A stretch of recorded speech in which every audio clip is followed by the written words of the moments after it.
الحمد لله وكفى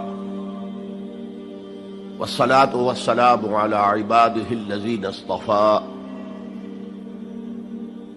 خصوصا على أفضلهم وخاتم النبيين محمد الأمين وعلى آله وصحبه أجمعين.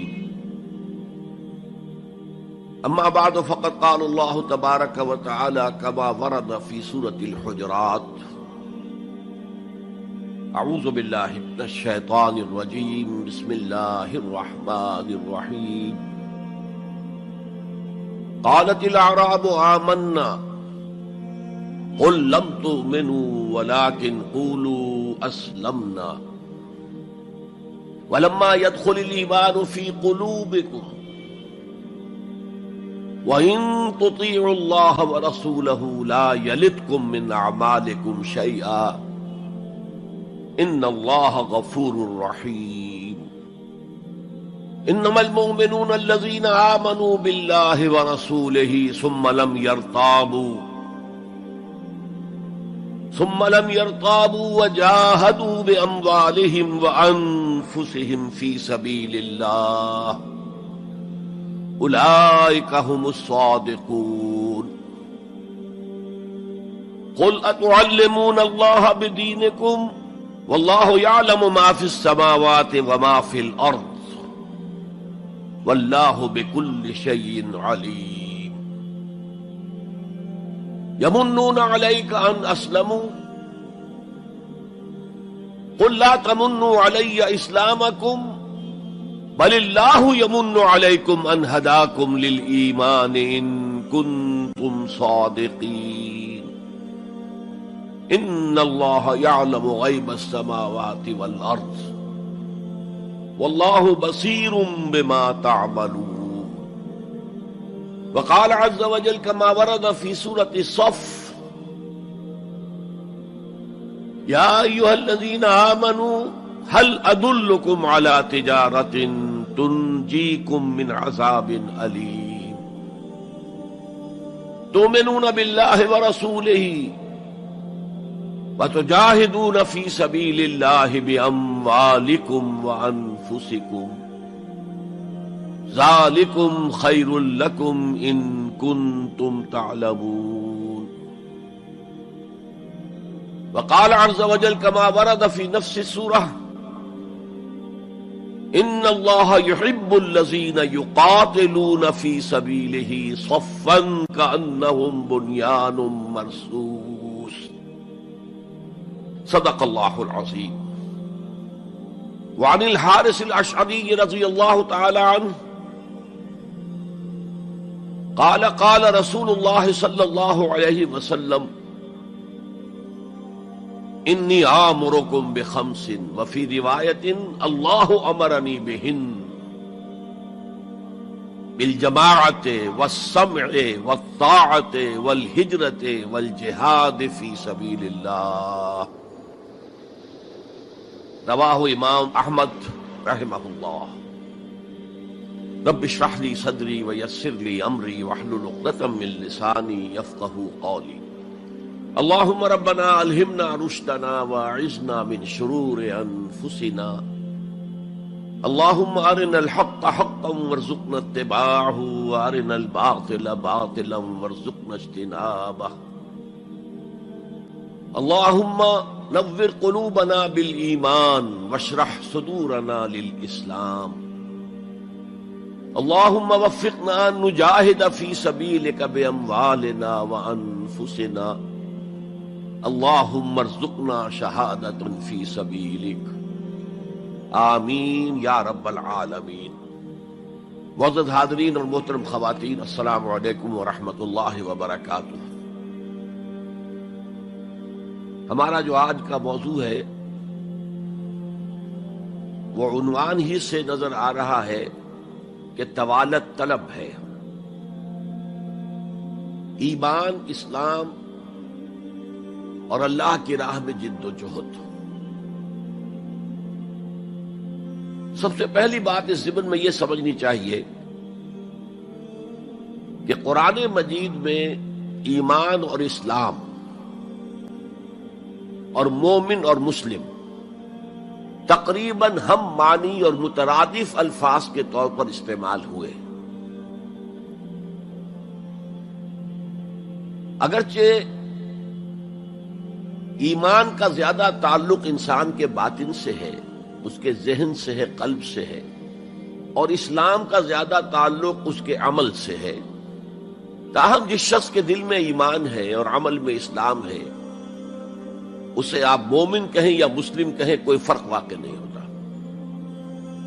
Call the rose by any name, it will smell as sweet۔ لیکن یہ کہ اگر دو اصطلاحیں ہیں قرآن کی اور ہمارے دین کی، تو لازماً ان میں کوئی فرق ہے، اور یہ جو آج ہم جس کا مطالعہ کر رہے ہیں، یہ مقام قرآن حکیم کا اہم ترین مقام ہے اس خاص مضمون کے اعتبار سے۔ یہ وضاحت میں نے اس لیے کر دی کہ خاص مضمون کے اعتبار سے کہ قرآن کا کوئی ایک لفظ بھی غیر اہم نہیں ہے، لیکن مختلف موضوعات کے اعتبار سے مختلف مقامات کو سب سے بڑھ کر اہمیت کا حامل قرار دیا جا سکتا ہے۔ تو خاص اس موضوع پر، ایمان اور اسلام کے فرق پر، یہ مقام قرآن حکیم کا اہم ترین مقام ہے۔ قالت الاعراب آمنا، یہ بدو لوگ کہہ رہے ہیں ہم ایمان لے آئے۔ قل لم تؤمنوا، اے نبی ان سے کہہ دیجئے تم ایمان ہرگز نہیں لائے ہو۔ شاید بعض حضرات سوچے یہ ہرگز کا لفظ تم نے کہاں سے ایڈ کر دیا؟ تو عربی میں فعل ماضی کی نفی کا ایک طریقہ یہ ہے کہ ماضی ہی کے صیغے پر ما کا اضافہ کر دے، ما آمنتم، تم ایمان نہیں لائے ہو۔ لیکن فعل مضارع سے قبل لم لایا جائے تو یہ ماضی کی نفی ہے انتہائی تاکیدی۔ لم تؤمنوا، ما آمنتم نہیں کہا، لم تؤمنوا، تم ہرگز ایمان نہیں لائے ہو۔ ولیکن قولوا اسلمنا، ہاں یوں کہو کہ ہم اسلام لے آئے ہیں، یا ہم نے اطاعت قبول کر لی ہے، ہم نے سرنڈر کر دیا ہے، اسلام کی، اسلامی ریاست کی بالادستی قبول کر لی ہے۔ ولیکن قولوا اسلمنا، اور اب دیکھیے نہایت تاکیدی نفی پہلے ہو چکی ہے، لم تؤمنوا، پھر مزید تاکید ولما يدخل الایمان فی قلوبکم، ابھی تک ایمان تمہارے دلوں میں ہرگز داخل نہیں ہوا۔ یہ پھر لما، لم کا اضافہ ہے۔ یہ مقام ہے جہاں ان دونوں چیزوں کو بالکل علیحدہ کر کے ایک دوسرے کے مقابل میں لے آئے۔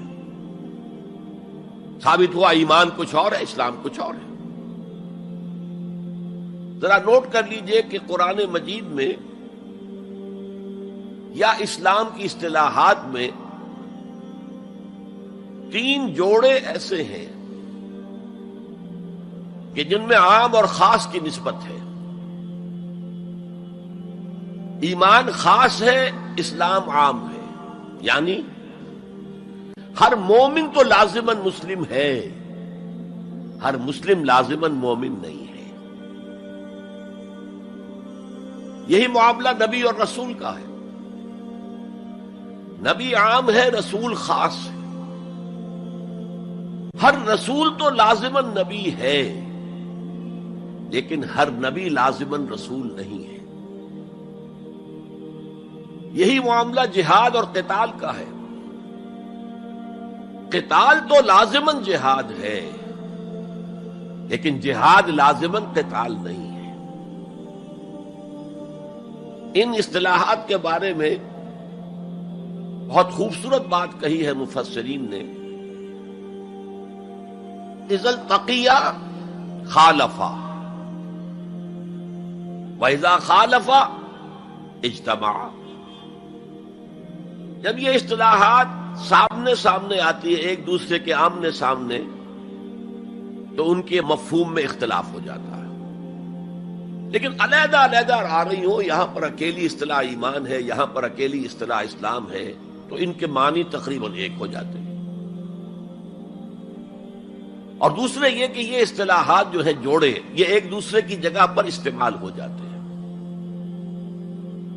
تو ایمان کی جگہ اسلام، اسلام کی جگہ ایمان، یہ استعمال کیے جا سکتے ہیں۔ اور جیسا کہ میں نے شروع میں کہا، یہ دونوں تقریباً قرآن کے عام اسلوب کے اعتبار سے مترادف رحمانی الفاظ ہیں، لیکن یہاں انہیں بالکل علیحدہ کر دیا گیا ہے۔ قالت الاعراب آمنا قل لم تؤمنوا ولكن قولوا اسلمنا ولما يدخل الايمان في قلوبكم۔ اب ذرا پس منظر سمجھیے کہ یہ کون لوگ تھے جن سے یہ کہا جا رہا ہے۔ دیکھیے، آپ کو معلوم ہے کہ ابتدا میں جبکہ حضور ابھی مکہ میں تشریف فرما تھے، تو جس شخص کے دل میں ایمان یقین کے درجے میں آ جاتا تھا، صرف وہی کہتا تھا اشہد ان لا الہ الا اللہ واشہد ان محمد رسول اللہ۔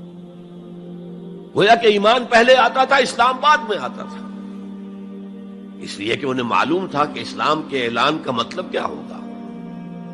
گویا کہ اپنے معاشرے کو میں چیلنج کر رہا ہوں، اپنے خاندان سے ہی نہیں، اہل و عیال سے بھی کٹ جانے کے لیے تیار ہوں۔ جو شخص اس حد تک یقین کا حامل ہو جاتا تھا، وہ پھر اسلام کا اعلان کرتا تھا۔ لیکن رفتہ رفتہ صورت بدلی، خاص طور پر ہجرت کے فوراً بعد۔ آپ کو معلوم ہے کہ وہاں اللہ تعالیٰ نے ایسے حالات اور اسباب پیدا کر دیے کہ جو دو قبیلے وہاں پر اصل عرب قبیلے آباد تھے، اوس اور خزرج، ان دونوں کے تمام اکابر ایمان لے آئے۔ اور قبائلی زندگی کا معاملہ آپ کو معلوم ہے کہ اگر سرداروں نے ایمان قبول کر لیا تو پھر دونوں قبیلوں نے ایمان قبول کر لیا۔ لیکن یہاں کیفیت اب وہ نہیں تھی۔ یقیناً بہت سے لوگ ان میں وہ تھے جنہوں نے دل کے ساتھ ایمان قبول کیا تھا، اس کے فیس ویلیو پر تسلیم کیا تھا، لیکن بہت سے لوگ وہ بھی تھے کہ جو یہ دیکھ کر کہ اب پورا قبیلہ اسلام لا رہا، چلو ہم بھی شامل ہو جائیں۔ یہ صورت تبدیل ہونی شروع ہو گئی، یعنی ان کے حد تک اسلام پہلے آ گیا، پھر رفتہ رفتہ حضور کی معیت میں رہے، حضور کی صحبت حاصل رہی اور اس سے استفادہ کیا تو ایمان بھی پیدا ہوتا چلا گیا۔ اب یہاں اسلام پہلے آیا، ایمان بعد میں آیا۔ یہی کیفیت ہماری ہے آج۔ ہم مسلمان تو پیدائشی طور پر ہیں، مسلمان والدین کے گھر میں پیدا ہوئے، الا یہ کہ کوئی اور کسی دوسرے مذہب سے تعلق رکھنے والا ایمان قبول کرتا ہے، اسلام قبول کرتا ہے، تو اسے بھی اپنے خاندان سے کٹنا پڑتا ہے، اسے اسی طرح کے حالات سے، چاہے وہ مار پیٹ اور وہ پرسیکیوشن اور وہ تشدد اور وہ ٹارچر نہ ہو جو ہو رہا تھا مکہ مکرمہ میں، لیکن بہرحال کافی کچھ قیمت انسان کو ادا کرنی پڑتی ہے اپنے اسلام کے قبول کرنے کی۔ لیکن ہماری 99,999 فی لاکھ جو اکثریت ہے وہ تو انہی پر مشتمل ہے جو آباء و اجداد کی وجہ سے due to accident of birth مسلمان ہے۔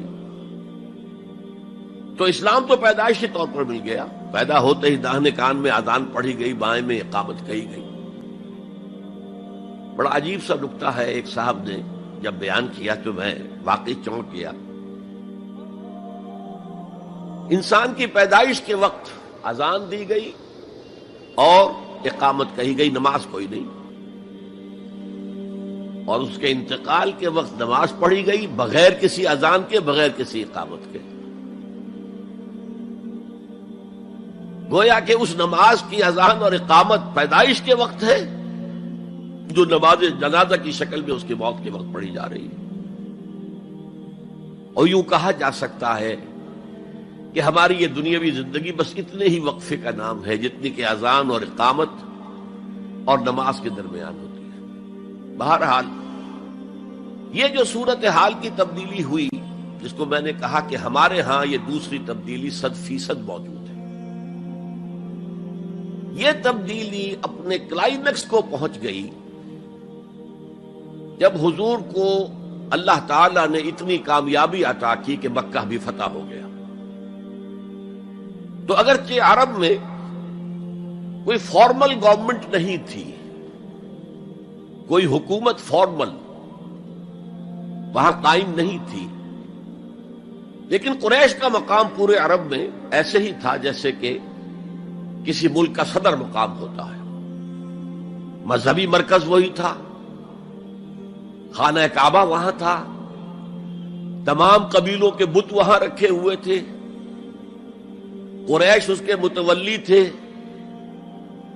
لہذا قریش کو امتیازی حیثیت حاصل ہو گئی، اور اس کا سب سے بڑا معاشی فائدہ جو انہیں ہوا تھا وہ یہ تھا کہ جبکہ دوسرے کسی قبیلے کا کوئی تجارتی قافلہ بچ کر نہیں جا سکتا تھا، اس پہ لوٹ مار، وہاں قریش کے قافلے کو کوئی ہاتھ نہیں لگاتا تھا، اس لیے کہ ہمارے تو خدا ان کے ہاسٹیجز ہیں، ہمارے بت جو ہیں رکھے ہوئے ہیں ان کے پاس خانہ کعبہ کے اندر، اگر ہم ان کے قافلے پر کوئی حملہ کریں گے تو وہ ہمارے بتوں کی گردن توڑ کر یا ایسے اٹھا کر باہر پھینک دیں گے۔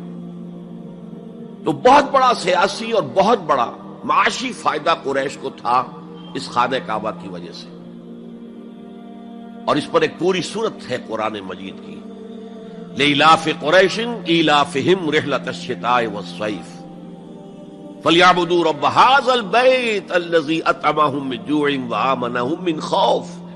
اس گھر کی وجہ سے ان کو معاشی فوائد حاصل ہے اور امن حاصل ہے۔ بہرحال جب مکہ فتح ہو گیا حضور کے دست مبارک پر صلی اللہ علیہ وسلم، تو اب پورے عرب کے اطراف و اکناف میں یہ بات طے ہو گئی کہ اب جدید اصطلاح میں ہم کہیں گے it's no use continuing resistance,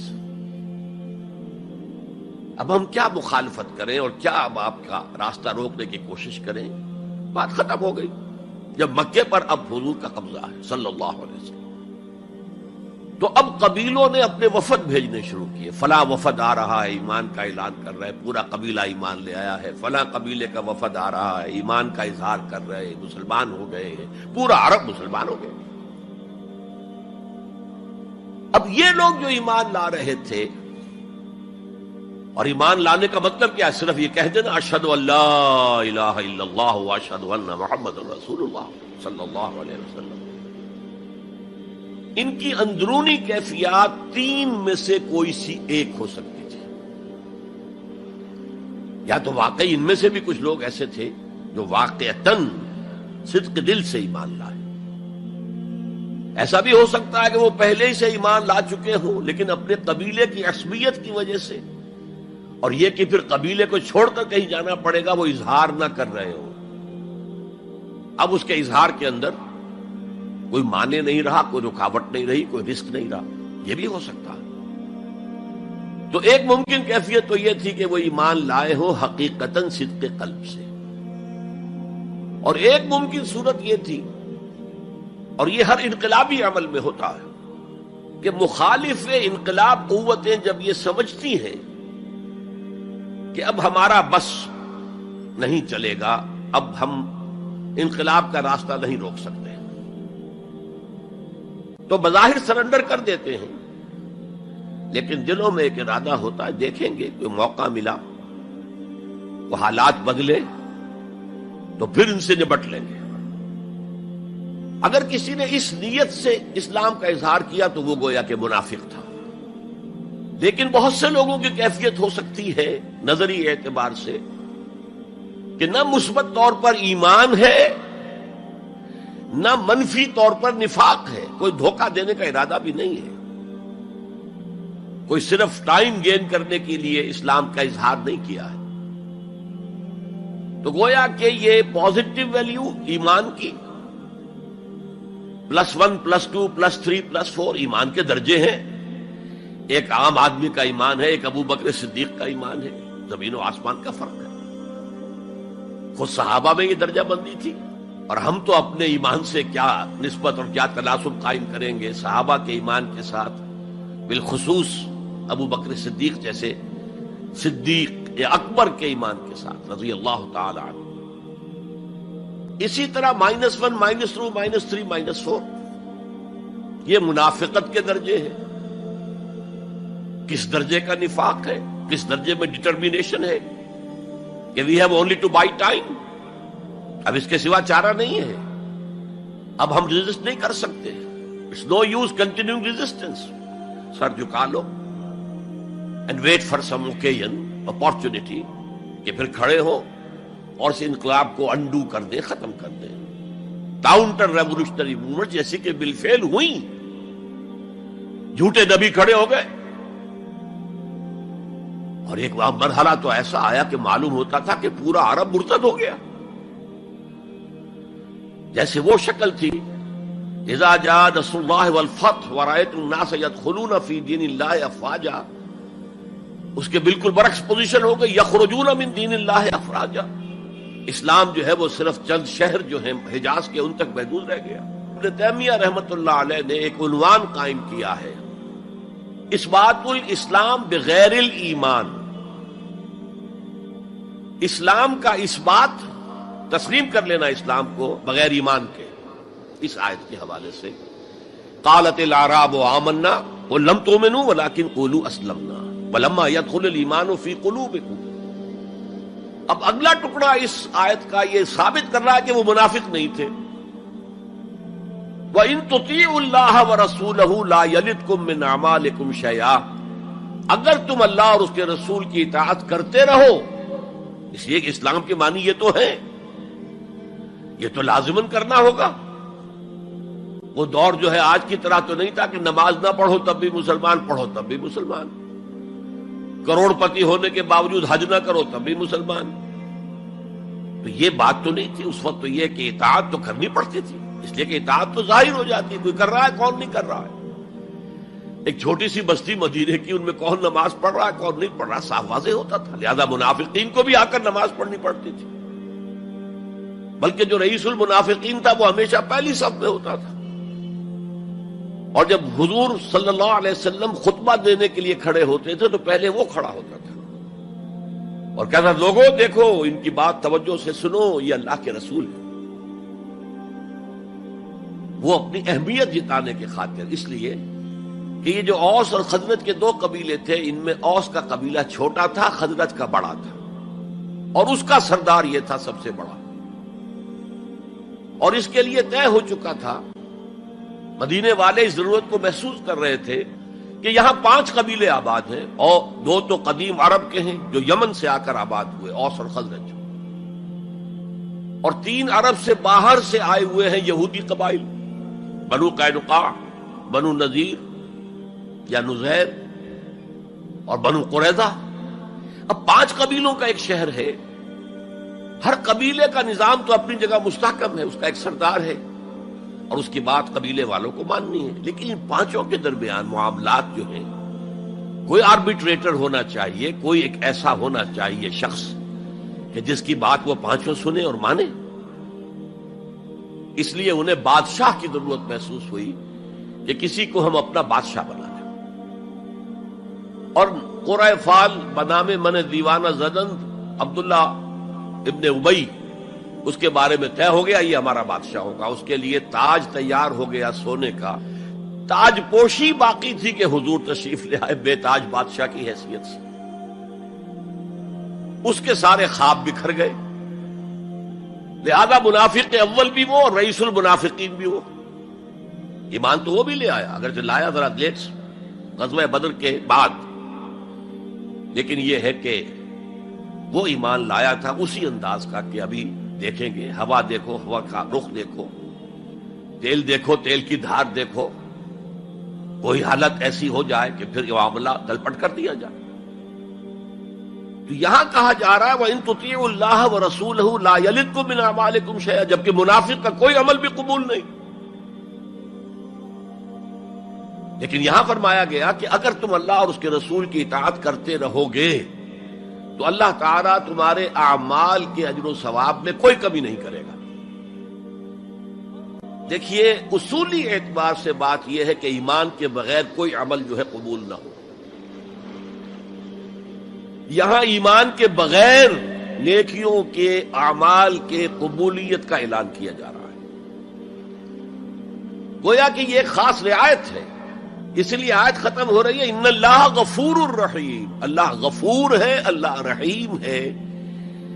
یہ اس کے شان غفاری کا صدقہ ہے، یہ اس کی شان رحیمی کا صدقہ ہے کہ اس حال میں بھی تمہارے اعمال اگر تم اطاعت کرتے رہو گے اللہ اور اس کے رسول کی تو اللہ قبول فرما لے گا.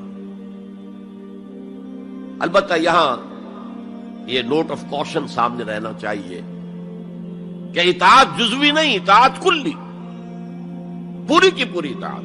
دو حکم بھی دیا گیا ہے، ماننا پڑے گا. جزوی اطاعت اطاعت نہیں ہے. Partial obedience is no obedience. اس لیے کہ اگر آپ نے ایک حکم قبول کر لیا ایک نہیں کیا تو جو نہیں کیا کیوں نہیں کیا کہ وہ آپ کے نفس کو پسند نہیں، جو قبول کیا وہ کیوں کیا کہ نفس نے الاؤ کر دیا آپ کو کہ ٹھیک ہے کر لو کوئی حرج نہیں. دونوں حالتوں میں ویٹو تو نفس کے ہاتھ میں ہے. لہذا partial obedience is no obedience at آل.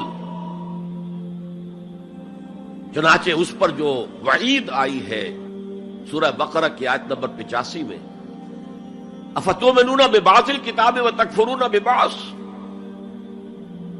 تو کیا تم ہماری کتاب اور شریعت کے ایک حصے کو مانتے اور ایک کو نہیں مانتے؟ فما جزاء من يفعل ذلك منکم، تو جو کوئی بھی تم میں سے یہ روش اختیار کرے گا اس کی کوئی سزا نہیں ہے الا خزي فی الحیات الدنیا، سوائے اس کے کہ دنیا کی زندگی میں ذلیل اور خوار کر دیے جائیں. وَيَوْمَ الْقِيَامَةِ يُرَدُّونَ إِلَىٰ أَشَدِّ الْعَذَابِ، اور قیامت کے دن شدید ترین عذاب میں جھونک دیے جائیں. وَاللَّهُ بِغَافِلٍ عَمَّا تَعْمَلُونَ، اور جو کچھ تم کر رہے ہو اللہ اس سے غافل نہیں ہے. تم اپنی ظاہری ٹیپ ٹاپ سے، اپنے داڑھیوں کے طول سے اللہ کو دھوکہ نہیں دے سکتے، اپنے عمروں اور حجوں کی تعداد سے اللہ کو دھوکہ نہیں دے سکتے. He sees you through and through. تمہارے باطن کو دیکھتا ہے، تمہارے دل کو دیکھتا ہے. اسے معلوم ہے کہ تم نے حج تو کیا، حرام کی کمائی سے کیا ہے. بہرحال یہ بڑی شدید وعید والی آیت ہے قرآن مجید میں کہ جس کا نقشہ ہماری نگاہوں کے سامنے آج دنیا میں مسلمانوں کی کیا وقت ہے، کیا حیثیت ہے. 1.25 ارب سے لے کر 1.5 ارب تک کی تعداد ہے جو آنکی جاتی ہے مسلمانوں کی دنیا میں. گویا کہ ہر چوتھا یا ہر 5واں انسان مسلمان ہے. کتنا بڑا رقبہ ان کے قدم و تلے ہے. ہر طرح کے وسائل اللہ نے مہیا کیے ہیں، معدنیات، نباتات، پھر جو آج کی سب سے بڑی دولت تیل، اس کے سب سے بڑے ذخیرے مسلمانوں کے قدم و تلے. اس سب کے باوجود عزت نام کی کوئی شے نہیں. بین الاقوامی معاملات میں کوئی ہم سے رائے لیتا ہی نہیں. کسٹمی پرسد کے بھیا کیستی تم ہو کون، تمہاری رائے کیا؟ G7 بیٹھیں گے، G9 بیٹھیں گے، G13 ہوں گے، G15 ہوں گے، وہ بیٹھ کر طے کریں گے. کوئی مسلمان ملک نہ G7 میں نہ G15 میں، جسے ہم محاورے میں کہتے ہیں نہ 3 میں نہ 13 میں. یہ ہے ہماری عزت آج دنیا میں. اکثر مسلمان ملکوں کی حکومتیں امریکہ کی جیب میں ہیں. یہ ہے ہماری حیثیت. تو ذلت جو ہے وہ تو آج ہم پر ہے مسلط. فما جزاء من يفعل ذلك منكم الا خزي في الحیات الدنیا ويوم القیامت. اب یہ قیامت کے دن کی بات جو اللہ فرما رہے ہیں، دعا ہی کی جا سکتی ہے کہ اللہ تعالیٰ اس سے بچا لے، کرم فرمائے، اپنی شان غفاری اور شان رحیمی سے ہمیں اس روز کی ذلت سے اور شدید ترین عذاب میں جھونک دیے جانے کی جو یہاں پر خبر سنائی جا رہی ہے، وعید سنائی جا رہی ہے، اللہ تعالیٰ اس سے بچا لے. تو اس آیت کو اب آپ سامنے رکھیے. البتہ ایک بات میں اور آپ سے عرض کر دوں کہ جو کیفیت اس آیت میں سامنے آئی ہے یہ مستقل نہیں رہ سکتی. اگر کوئی شخص واقعتاً چاہے آغاز میں اس کا دل پازیٹیولی ایمان سے خالی تھا، لیکن ساتھ ہی نیگیٹو نفاق سے بھی خالی تھا. کہہ سکتے ہیں زیرو لیول ہے، پلس ویلیوز اور مائنس ویلیوز کے درمیان زیرو آئے گا. تو باطن کے اعتبار سے چاہے وہ زیرو لیول پر تھا، لیکن اگر وہ اطاعت کرتا رہا، نماز پڑھتا رہا، روزہ رکھتا رہا، زکوٰۃ دیتا رہا، حرام چیزوں سے بچتا رہا، فرائض ادا کرتا رہا، تو اس سے لازماً ایمان پیدا ہو جائے گا اس کے دلوں میں. اس لیے کہ یہ دو طرفہ پروسیس ہے، بائی لیٹرل. ایمان سے عمل پیدا ہوتا، عمل سے ایمان پیدا ہوتا. عمل انسان جب کرتا ہے، اللہ کی راہ میں قربانیاں دیتا ہے، زادتہم ایمانا، ان کے ایمان میں اضافہ ہو گیا. اچھا، اب یہ ہے پس منظر ایمان اور اسلام کا فرق. اب اس کے حوالے سے یہ بھی، اس سے پہلے اگرچہ میں اشارے کر چکا ہوں، اسلام کی جو تعریف کی گئی ہے،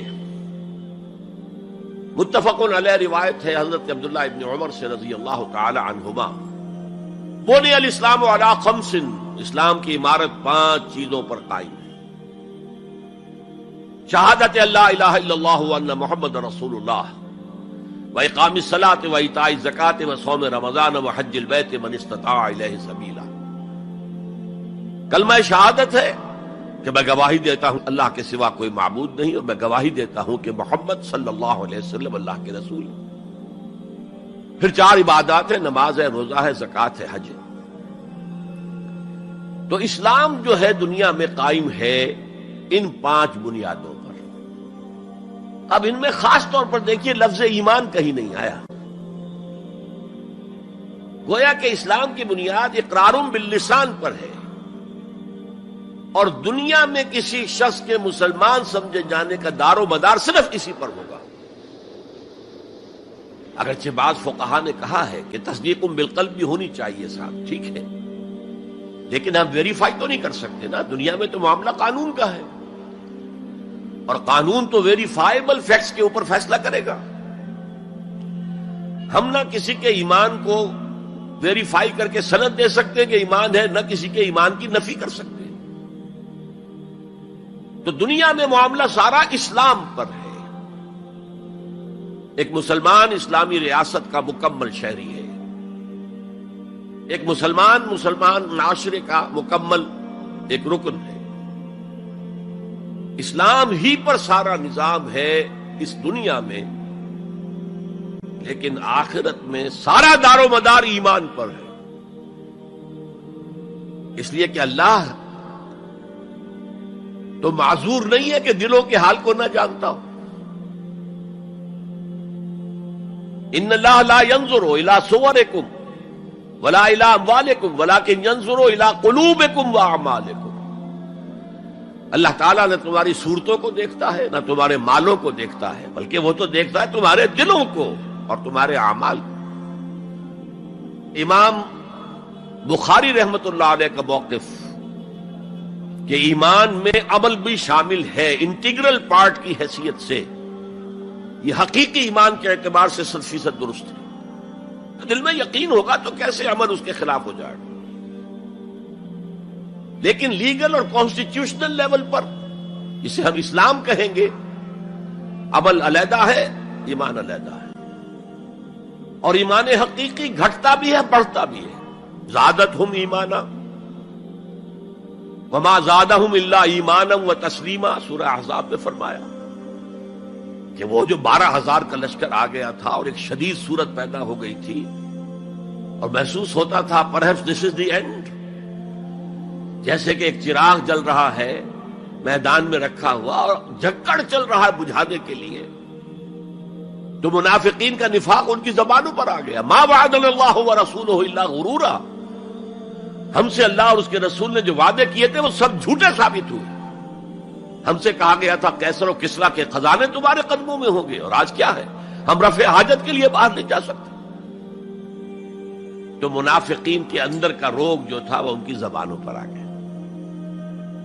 اور اہل ایمان کا معاملہ کیا ہوا؟ انہوں نے جب دیکھا رما راول احزاب، قالوا ھذا ما وعدنا اللہ ورسولہ، انہوں نے کہا یہی تو ہے جس کا ہم سے اللہ اور اس کے رسول نے وعدہ کیا تھا. یہ آیت تو سورہ بقرہ میں نازل ہو چکی تھی.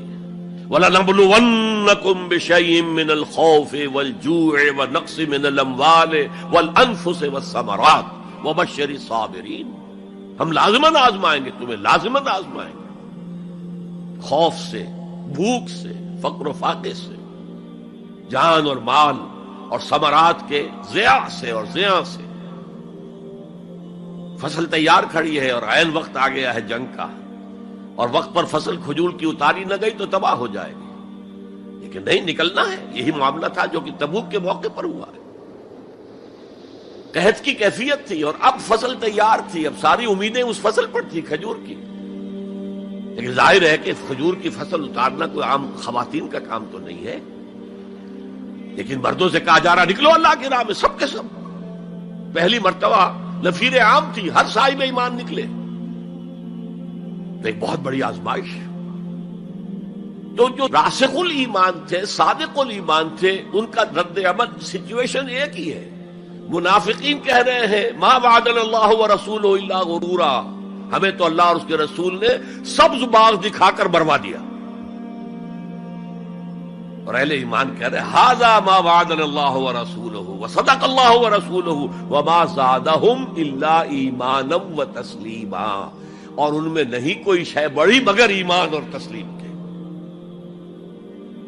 جبکہ وہ جو ایک کانسٹیٹیوشنل ایمان ہے وہ ایک جامد شے ہے، it's a legal status that you get as a Muslim, تو یہ اسٹیٹس نہ گھٹتا ہے نہ بڑھتا ہے۔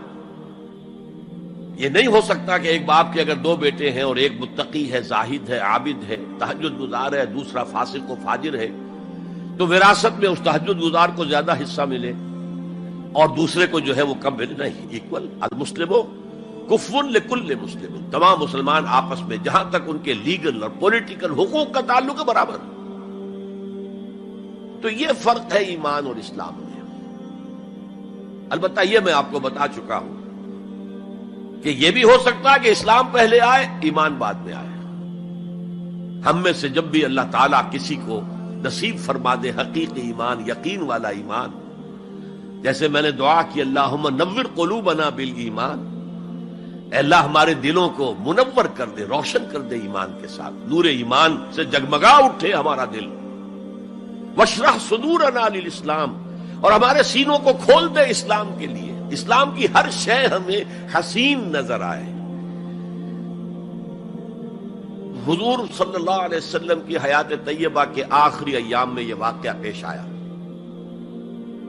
کہ حضور مسجد نبوی میں تشریف فرمائے، مجمع موجود ہے، اچانک ایک شخص ظاہر ہوتا، شدید و بیاض ثیاب،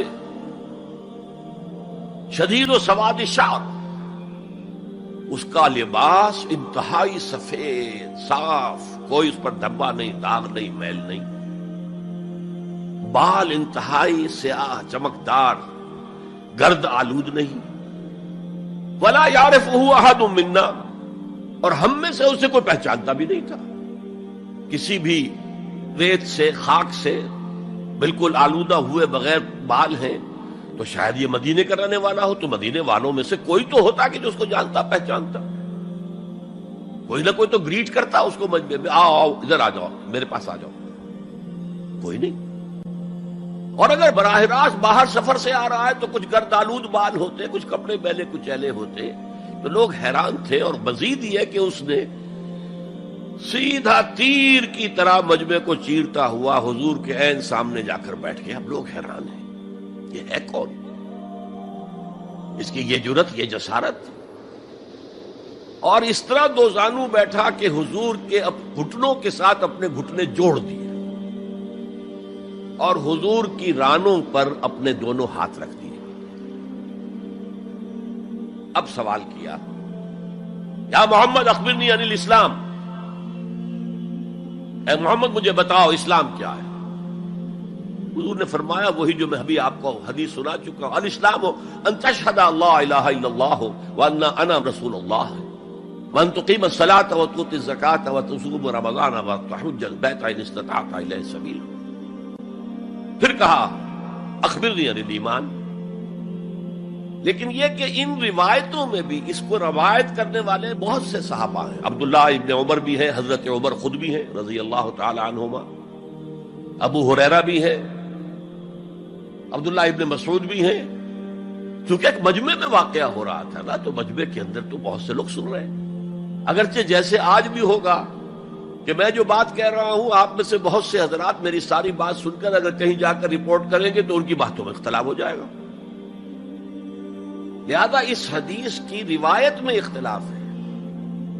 بعض روایت تو یہ ہے کہ پہلے پوچھا اخبرنی علی الایمان، پھر پوچھا اخبرنی علی الاسلام یا علی الاسلام. اور یہ جو حضرت عمر کی روایت ہے اس میں ہے سب سے پہلے آپ نے پوچھا اخبرنی عن الاسلام، پھر دوسرا سوال آیا اخبرنی عن الایمان. اچھا، اس کے بعد ایک دو سوال اور بھی کیے، اب میں تفصیل میں نہیں جا سکتا. پھر وہ شخص چلا گیا. حضور نے کہا ذرا اس کو بلانا واپس، تو دیکھا تو کہیں بھی نہیں، زمین کھا گئی، آسمان و چکر لے گیا، اللہ جانے. تب حضور نے فرمایا اوہ یہ جبرائیل تھے جو تمہیں تمہارا دین سکھانے آئے تھے. یعلمکم دینکم اذ لم تسألوہ، جبکہ تم نے اس کے بارے میں سوال نہیں کیا. اور یہ پہلی بار ہے کہ میں جبرائیل کو پہچان نہیں سکا، انسانی شکل میں وہ آئے اور میں پہچان نہیں پایا. ورنہ اکثر حضرت دہیہ کلبی کی شکل میں آتے تھے انسانی صورت میں. جب بھی حضرت جبرائیل آتے تھے، حضرت دہیہ کلبی جو ہے وہ بہت ہی حسین جوان رانا، ان کی شکل میں آتے تھے. بہرحال یہ اتنا اہم مسئلہ ہے کہ اس کو کلیئر کرنے کے لیے کہ دودھ کا دودھ پانی کا پانی علیحدہ ہو جائے. ایمان کیا ہے، اسلام کیا ہے. دنیا کا نظام اسلام پر ہے، ایمان پر نہیں ہے. آخرت کا معاملہ ایمان پر ہے، اسلام پر نہیں ہے. وہ شخص مسلمانوں کا بہت بڑا قائد ہو، بہت بڑا لیڈر ہو، لیکن ہو سکتا ہے آخرت میں زیرو ہو. میں حدیث سنا چکا ہوں آپ کو. ایک شخص دنیا میں شہید سمجھا جا رہا تھا، ایک شخص دنیا میں بہت بڑا عالم سمجھا جا رہا تھا، ایک شخص دنیا میں بہت بڑا سخی سمجھا جا رہا تھا، اور اللہ نے سب کے دعوے جو ہیں ان کی نفی کر دی. تم نے جنگ کی تھی اس لیے لیقال جریء کہا جائے، بہت ہی جری آدمی ہے صاحب، بہت بہادر آدمی، کیا کہنے اس کے. لیقال سخی، بھائی بڑا سخی آدمی ہے، سخاوت کے دریا بہا دیے اس نے. بھائی بہت بڑا عالم ہے، اس سے علم کا کتنا جو ہے لوگوں کو فیض پہنچا ہے.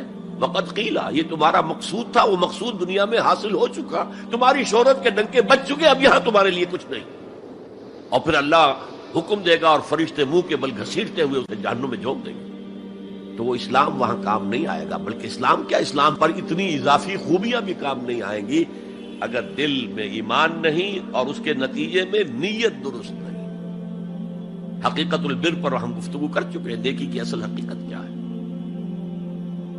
اسی موضوع پر اصل میں امام ابو حنیفہ جو فقیہ ہے، ان کی کوئی کتاب اور تصنیف فقہ پر نہیں ہے. وہ سارے ان کے شاگردوں کے فتاوی ہیں جو بعد میں مرتب ہوئے.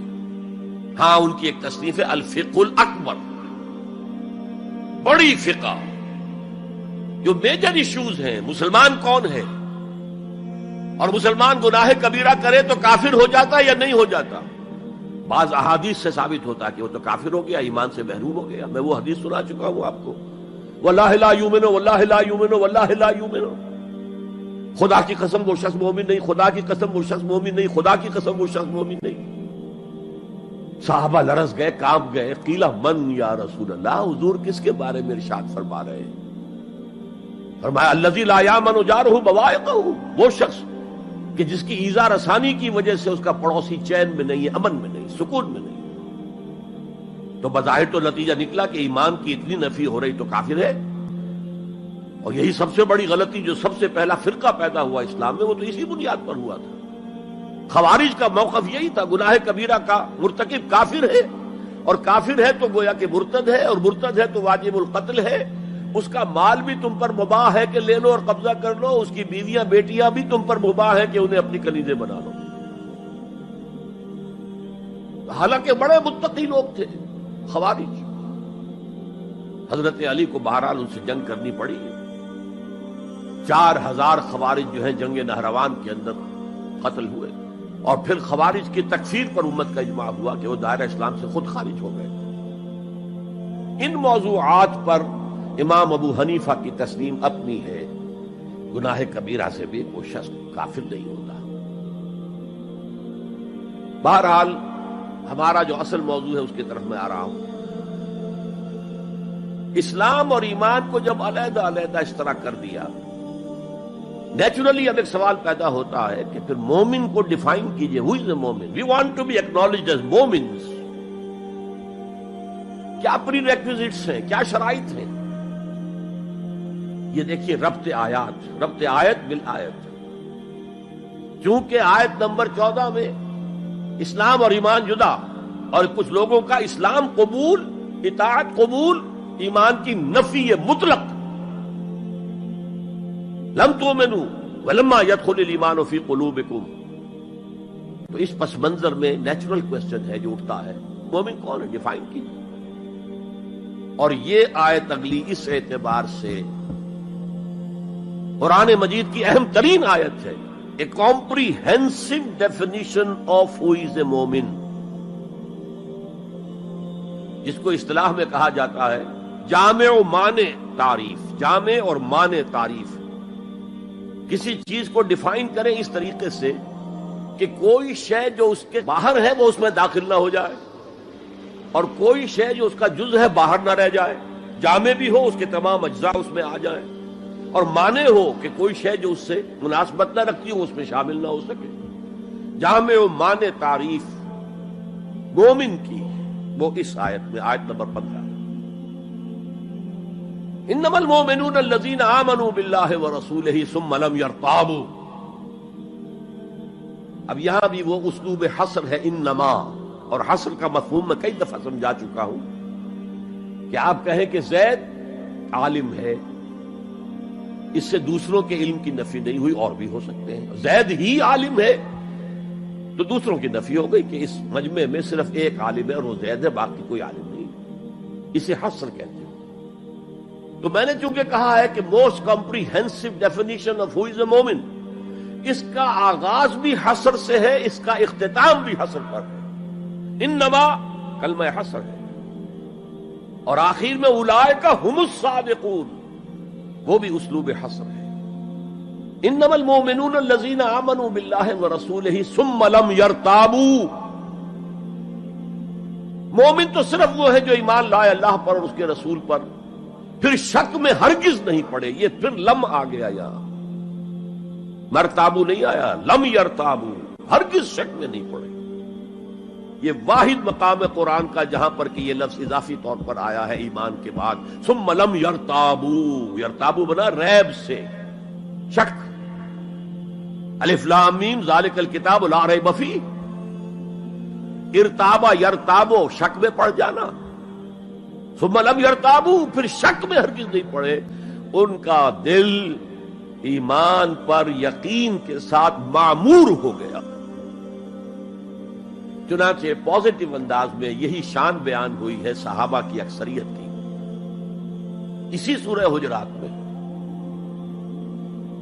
فرمایا گیا صحابہ کرام سے وَلَٰكِنَّ اللَّهَ حَبَّبَ إِلَيْكُمُ الْإِيمَانَ وَزَيَّنَهُ فِي قُلُوبِكُمْ. اللہ نے تو تمہارے نزدیک ایمان کو محبوب بنا دیا ہے اور تمہارے دلوں میں کھبا دیا ہے، مزین کر دیا تمہارے دلوں کو ایمان سے، منور کر دیا تمہارے دلوں کو ایمان سے. تو یہاں فرمایا انما المؤمنون الذین آمنوا باللہ ورسولہ ثم لم یرتابوا، اضافی شرط. وجاہدوا باموالہم وانفسہم فی سبیل اللہ، اور جہاد کیا انہوں نے اپنے مالوں کے ساتھ اور جانوں کے ساتھ اللہ کی راہ میں. یہ دوسری شرط لازم. گویا جہاد کے بغیر کوئی ایمان نہیں. یہ جامع و معنی تعریف ہے. اولئک هم الصادقون، صرف یہ لوگ سچے ہیں. یہ اگر دعویٰ کریں آمنا تو ٹھیک ہے، ان کا دعویٰ صحیح ہے، درست ہے، لیکن یہ دو پری ریکوزٹس پورے کرنے ہوں گے. اب اس کو میں سمجھانے کے لیے کہا کرتا ہوں کہ دیکھیے یہ 5 ارکان تو اسلام کے ہو گئے، کلمہ شہادت، نماز، روزہ، حج، زکوٰۃ. اس میں جب حقیقی ایمان دلوں میں اتر جائے گا تو ایک تو رکن یہاں اضافی ہو جائے گا، یقین قلب. صرف گواہی نہیں، صرف وربل اٹیسٹیشن نہیں، یقین قلب. اور دوسرا عمل میں آ جائے گا جہاد فی سبیل اللہ. وہ پانچوں ارکان قائم رہیں گے. اسلام عام ہے، ایمان خاص ہے، تو اسلام کے 5 ارکان تو ہیں موجود، وہ تو شامل رہیں گے. اگرچہ ظاہر بات ہے جب دل میں یقین پیدا ہو جائے گا تو اب نماز کی شان کچھ اور ہوگی. ایک ہے چھدا اتارا جا رہا ہے، بس نماز ایک فقہی جو ہے وہ ہم نے ادا کر دی ہے، جس کو کہا گیا ہے کہ جیسے مرغا ٹھونگے مارتا ہے ایسے سجدے کیے ہیں اور گئے. ایک نماز وہ ہوگی جسے حضور نے کہا الصلاۃ معراج المومنین.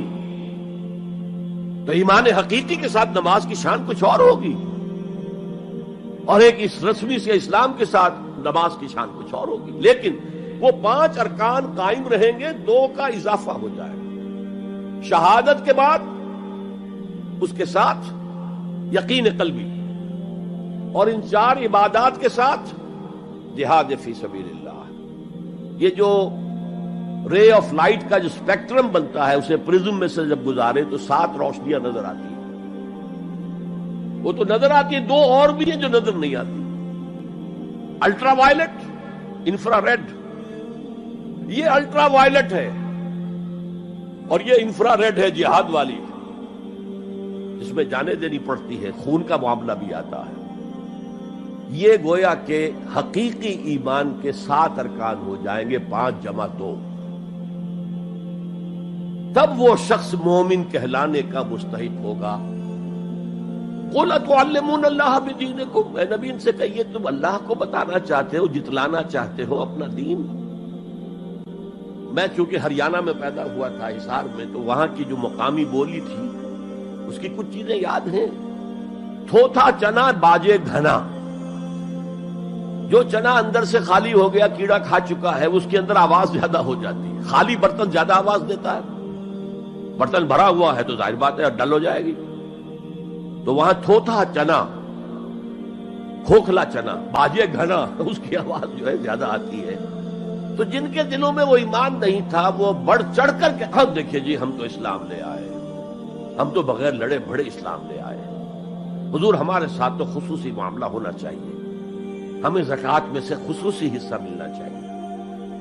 یہ جو وہ جتلاتے تھے اپنے دین کو، تو فرمایا قُلْ أَتُعَلِّمُونَ اللَّهَ بِدِينِكُمْ. کیا اللہ کو اپنا دین جتلا رہے ہو؟ وَاللَّهُ يَعْلَمُ مَا فِي السَّمَاوَاتِ وَمَا فِي الْأَرْضِ. اللہ کو تو معلوم ہے جو کچھ آسمانوں میں ہے اور جو کچھ زمین میں ہے. وَاللَّهُ بِكُلِّ شَيْءٍ عَلِيمٌ. اللہ تو ہر چیز کا جاننے والا ہے. اگر حقیقی ایمان تمہارے دلوں میں تو اللہ کو معلوم ہے، اور جیسا ایمان تم لائے ہو اللہ جانتا ہے اس کو. آیا واقعی صدق دل کے ساتھ ہے، یا نفاق کے اور دھوکے کے ساتھ ہے، یا یہ کہ خالی اسلام ہے، 0 لیول ہے. یمنون علیک ان اسلموا. اے نبی یہ آپ پر احسان دھر رہے ہیں کہ ہم اسلام لے آئے. دیکھیے جی ہم نے تو اطاعت قبول کر لی. آپ نے قریش سے تو اتنی جنگیں کی ہیں، فلاں سے تو اتنی جنگیں کی ہیں، آپ کے ساتھی اتنے شہید بھی ہوئے، ہم نے تو جنگ نہیں کی، ہم ایسے ہی مان لے آئے ہیں. تو گویا کہ احسان ہے ہمارا. یمنون علیک، مننا یمنو احسان دھرنا. یمنون علیک ان اسلموا قل لا تمنوا علی اسلامکم. کہہ دیجئے مجھ پر اپنے اسلام کا احسان مت دھرو. بل اللہ یمن علیکم ان ہداکم للایمان. بلکہ اللہ تم پر احسان دھرتا ہے کہ تمہیں اسلام کا راستہ دکھا دیا ہے. تم اسلام میں آ گئے ہو تو ایمان کا راستہ تمہیں دکھا دیا ہے. اب عمل کرتے رہو گے تو ایمان پیدا ہو جائے گا. یہ جو میں نے عرض کیا تھا کہ یہ کیفیت اثبات الاسلام بغیر الایمان یہ مستقل نہیں ہے، یہ عارضی ہے. جب عمل کریں گے تو ایمان پیدا ہو جائے گا. تو بل اللہ یمن علیکم ان ہداکم للایمان ان کنتم صادقین.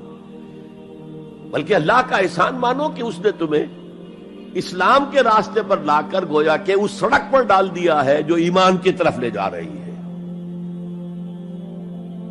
اگر تم اسلام کے بارے میں بھی سچے ہو، یعنی وہ لوگ نکل جائیں گے جو دھوکہ دینے کے لیے ایمان لا رہے تھے.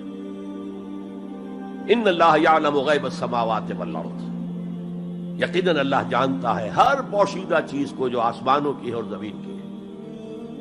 اور یہ غیب کا لفظ ہماری نسبت سے ہے، نوٹ کر لیجئے اسے. اللہ کے لیے کوئی غیب نہیں ہے، سرے سے کوئی غیب. ہر شے اس کے لیے شہود ہے، ہر شے ہر آن اس کی نگاہوں کے سامنے، کوئی شے اس کے لیے غیب نہیں. یہ ریلیٹو ٹرم ہے جو ہمارے لیے غیب ہے. واللہ بصیر بما تعملون، اور جو کچھ تم کر رہے ہو اللہ اسے دیکھ رہا ہے. اچھا، اب پھر پہلی دو آیات کی طرف آ جائیے. اسلام ایمان علیحدہ چیز ہے. ایمان کی تعریف یقین قلبی دل میں اور جہاد فی سبیل اللہ عمل. گویا کہ ان میں سے کوئی ایک چیز بھی نہیں ہے تو پھر مومن نہیں ہو تم. دل میں یقین نہیں تو مومن نہیں، عمل میں جہاد نہیں تو مومن نہیں. اب اسی کو دوسرے مقام سے جو میں نے آیات پڑھی تھی، سورہ صف کی آیت نمبر 10-11، یا ایھا الذین آمنوا هل ادلکم علی تجارۃ تنجیکم من عذاب علیم. اہل ایمان، کیا میں تمہاری رہنمائی کروں اس تجارت کی جانب جو تمہیں جہنم کے عذاب سے بچا دے، نجات دے دے. سوالیہ انداز، یہ قرآن کا بھی انداز ہے، حضور کا بھی انداز تھا. پہلے سوال کیا جائے تاکہ اذہان سوچنے کی طرف آمادہ ہو جائے، تیار ہو جائیں کہ اب آگے کیا بات آ رہی ہے. حضور بھی سوال کیا کرتے تھے، اتدرون من المفلس، تم جانتے ہو مفلس کسے کہتے ہیں؟ اکثر و بیشتر صحابہ کا جواب ہوتا تھا اللہ و رسول عالم، اللہ اور اس کا رسول بہتر جانتے ہیں. پھر حضور دوبارہ پوچھتے تھے تو اپنی اپنی سمجھ کے مطابق جواب دیتے تھے. المفلس عندنا ما لا درہم لہ ولا دینارا. حضور ہم مصرف اسی کو سمجھتے ہیں جس کے پاس نہ درہم ہے نہ دینار ہے. فرمایا نہیں، میری امت کا مفلس وہ ہوگا جو قیامت میں حاضر ہوگا تو نمازوں کی بھی بہت بڑی گٹھری لے کر آئے گا، روزے بھی ہوں گے، عمرے بھی ہوں گے، حج بھی ہوں گے، نیکیوں کی بہت بڑی بڑی گانٹھیں ساتھ ہوں گی، لیکن حقوق العباد میں اس نے کوتاہی کی ہوگی. قد اکل مال ھذا، اس شخص کا مال ہڑپ کر لیا ہوگا غلط طریقے سے، بہنوں کا حصہ وراثت میں کھا لیا ہوگا، کسی پر تہمت لگائی ہوگی، کسی کی غیبت کی ہوگی، اور وہ سارے دعوے دار جمع ہو جائے، اللہ اس شخص نے میرے ساتھ یہ کیا، اللہ اس شخص نے میرے ساتھ یہ کیا، تو اس کی نیکیاں سب دے دی جائیں گی. اچھا بھائی، وہاں کوئی اور کرنسی تو ہے نہیں کہ اتنے ہزار جرمانہ یا اتنا لاکھ جرمانہ. اچھا تم اس کی نمازیں لے جاؤ، تم اس کے روزے لے جاؤ، تم اس کے حج اور عمرے لے جاؤ، خالی ہو گیا. اور دعوے دار اب بھی باقی ہیں، تو ان کے گناہ اب ان کے حساب میں پڑنے شروع ہوں گے، اور وہ ان کے گناہوں کے بوجھ تلے دب کر جہنم میں جھونک دیا جائے. یہ مفلس ہے. یہ انداز تھا، یہ قرآن کا بھی انداز ہے اور یہی حضور کا انداز تھا. یا ایھا الذین آمنوا هل ادلکم علی تجارۃ تنجیکم من عذاب علیم. اے ایمان والو، اے ایمان کے دعوے دارو، یا اے وہ لوگوں جو ایمان قانونی حاصل کر چکے ہو، یا اے وہ مسلمانوں جن کی رسائی ابھی تک حقیقی ایمان تک نہیں ہوئی. یا ایھا الذین آمنوا هل ادلکم علی تجارۃ تنجیکم من عذاب علیم. کیا میں بتاؤں تمہیں وہ تجارت، وہ کاروبار جس کا نفع کیا ہوگا کہ جہنم سے چھٹکارا پا جاؤ. اب یہاں ایک منٹ رک کر توقف کر کے نظم کلام کے اعتبار سے ایک نتیجہ سامنے لے آئیے. اگر وہ تجارت نہیں کرو گے تو جہنم سے نجات کی امید یہ تمہاری وشفل تھنکنگ ہے، تمہاری آرزویں ہیں، تلک امانیہم، یہ ان کی خواہشات ہیں جنہوں نے عقیدوں کی شکل اختیار کر لی ہے. یہ اللہ کا کلام ہے، یہ اس میں کوئی شے جو ہے محض شاعرانہ لفاظی کے لیے یا شاعرانہ مبالغے کے لیے تو نہیں ہے نا. گنجینہ مانی کا طلسم اس کو سمجھیو جو نفس کے غالب میرے اشعار میں آوے. تو قرآن میں جو لفظ آ رہا ہے وہ ہر لفظ اپنی جگہ پر معنی کا خزانہ ہے. هل ادلکم علی تجارۃ تنجیکم من عذاب علیم. اب جواب سنیے، تؤمنون باللہ ورسولہ، ایمان لاؤ اللہ پر اور اس کے رسول پر جیسا کہ ایمان لانے کا حق ہے. بات وہی ہو گئی نا، وہ پہلا تمہارا قانونی ایمان تھا، اصل ایمان کچھ اور ہے. اسی کو سورہ نساء میں فرمایا یا ایھا الذین آمنوا آمنوا باللہ ورسولہ والکتاب الذی نزل علی رسولہ والکتاب الذی انزل من قبل. اے ایمان کے دعوے دارو، ایمان لاؤ جیسا کہ ایمان لانے کا حق ہے، اللہ پر بھی اور اس کے رسول پر بھی، اور اس کتاب پر بھی جو اپنے رسول پر اس نے نازل فرمائی، اور اس کتاب پر بھی جو پہلے نازل کی تھی. تؤمنون باللہ ورسولہ وتجاہدون فی سبیل اللہ باموالکم وانفسکم. بالکل وہی آیت نمبر 15 بن گئی کہ نہیں سورہ حجرات کی؟ ایمان لاؤ اللہ پر اس کے رسول پر، یا ایمان رکھو اللہ پر اس کے رسول پر جیسے کہ ایمان کا حق ہے، اور جہاد کرو اللہ کے راہ میں اپنی جانوں اور مالوں کے ساتھ. تؤمنون باللہ ورسولہ وتجاہدون فی سبیل اللہ باموالکم وانفسکم ذالکم خیر لکم ان کنتم تعلمون. یہی تمہارے حق میں بہتر ہے اگر تم سمجھو.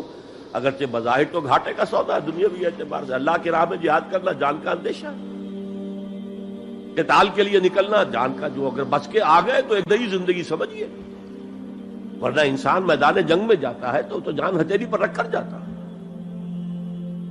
مال مانگا جا رہا ہے اللہ کی راہ میں، مال دے کر دنیا میں تو بہرحال دولت کی کمی کا احساس ہوتا ہے نا.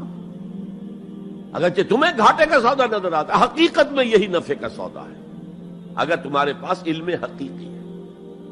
اب ان دو مقامات سے جو نتیجہ میں نے نکالا، there can be no ایمان without jihad فی سبیل اللہ. There can be no salvation on the day of judgment without jihad فی سبیل اللہ. کس قدر اہم ہے جہاد فی سبیل اللہ کو اب سمجھنا، اس کے تقاضوں کو جاننا، اس کی شرائط کا فہم حاصل کرنا. اس ضمن میں جو دنیا میں آج غلط فہمیاں پھیلی ہوئی ہیں اور زبردستی پھیلائی بھی جا رہی ہیں جان بوجھ کر، اس کا اصل سبب ہم خود ہیں. ہماری بہت بڑی غلطی ہوئی کہ ہم نے جہاد اور قتال کو ہم مانی قرار دے دیا. یہ بھی جوڑا وہی ہے، عام اور خاص، لیکن جہاد اور قتال یہ ہم مانی نہیں ہے، سینونیمس نہیں ہے. اسی لیے میں نے سورہ صفی کی آیت نمبر 4 بھی آپ کو سنائی. اب یہ اس اعتبار سے جہاد اور قتال فی سبیل اللہ پر قرآن مجید کی جامع ترین صورت ہے. کل 14 آیتیں، اس میں جہاد فی سبیل اللہ کا ذکر بھی ہے یہ آیت نمبر 11 کے اندر، اور آیت نمبر 4 میں قتال فی سبیل اللہ کا حکم بھی ہے. ان اللہ یحب الذین یقاتلون فی سبیلہ صفا کانہم بنیان مرصوص. اللہ کو محبوب تو وہ بندے ہیں اس کے جو اس کی راہ میں جنگ کرتے ہیں صفیں باندھ کر گویا کہ سیسا پلائی ہوئی دیوار ہے. قتال فی سبیل اللہ، جہاد فی سبیل، دو اصطلاحات ہیں، ان کا مفہوم بالکل ایک تو نہیں ہو سکتا. ہمارے ہاں ان دونوں کو مترادف قرار دے دیا. اس کے نتائج کیا نکلے؟ قتال ہر وقت تو ہوتا ہی نہیں، لہذا جہاد ثانوی شے ہو گیا، اس کی اہمیت ہی نہیں رہی ہے. وہ جو بیک برنر کی جگہ ہوتی ہے وہاں رکھ دیا گیا. بعض لوگوں نے ایک اور غلطی کی اس کے برعکس، جہاد کی اہمیت کے پیش نظر انہوں نے اسے ارکان اسلام میں داخل کر دیا. یہ بہت بڑی جسارت ہے، اس لیے کہ متفق علیہ حدیث حضرت عبداللہ ابن عمر سے میں سنا چکا ہوں 5 ارکان اسلام کے، اور حدیث جبرائیل میں اسلام کی ڈیفینیشن وہی 5 چیزیں. چھٹی چیز داخل کرنے کا کسی کو حق نہیں. ارکان اسلام میں جہاد فی سبیل اللہ شامل ہے، ارکان ایمان میں شامل ہے. There can be no ایمان without جہاد فی سبیل اللہ، and there can be no salvation. نجات کا کوئی امکان نہیں ہے اگر جہاد فی سبیل اللہ.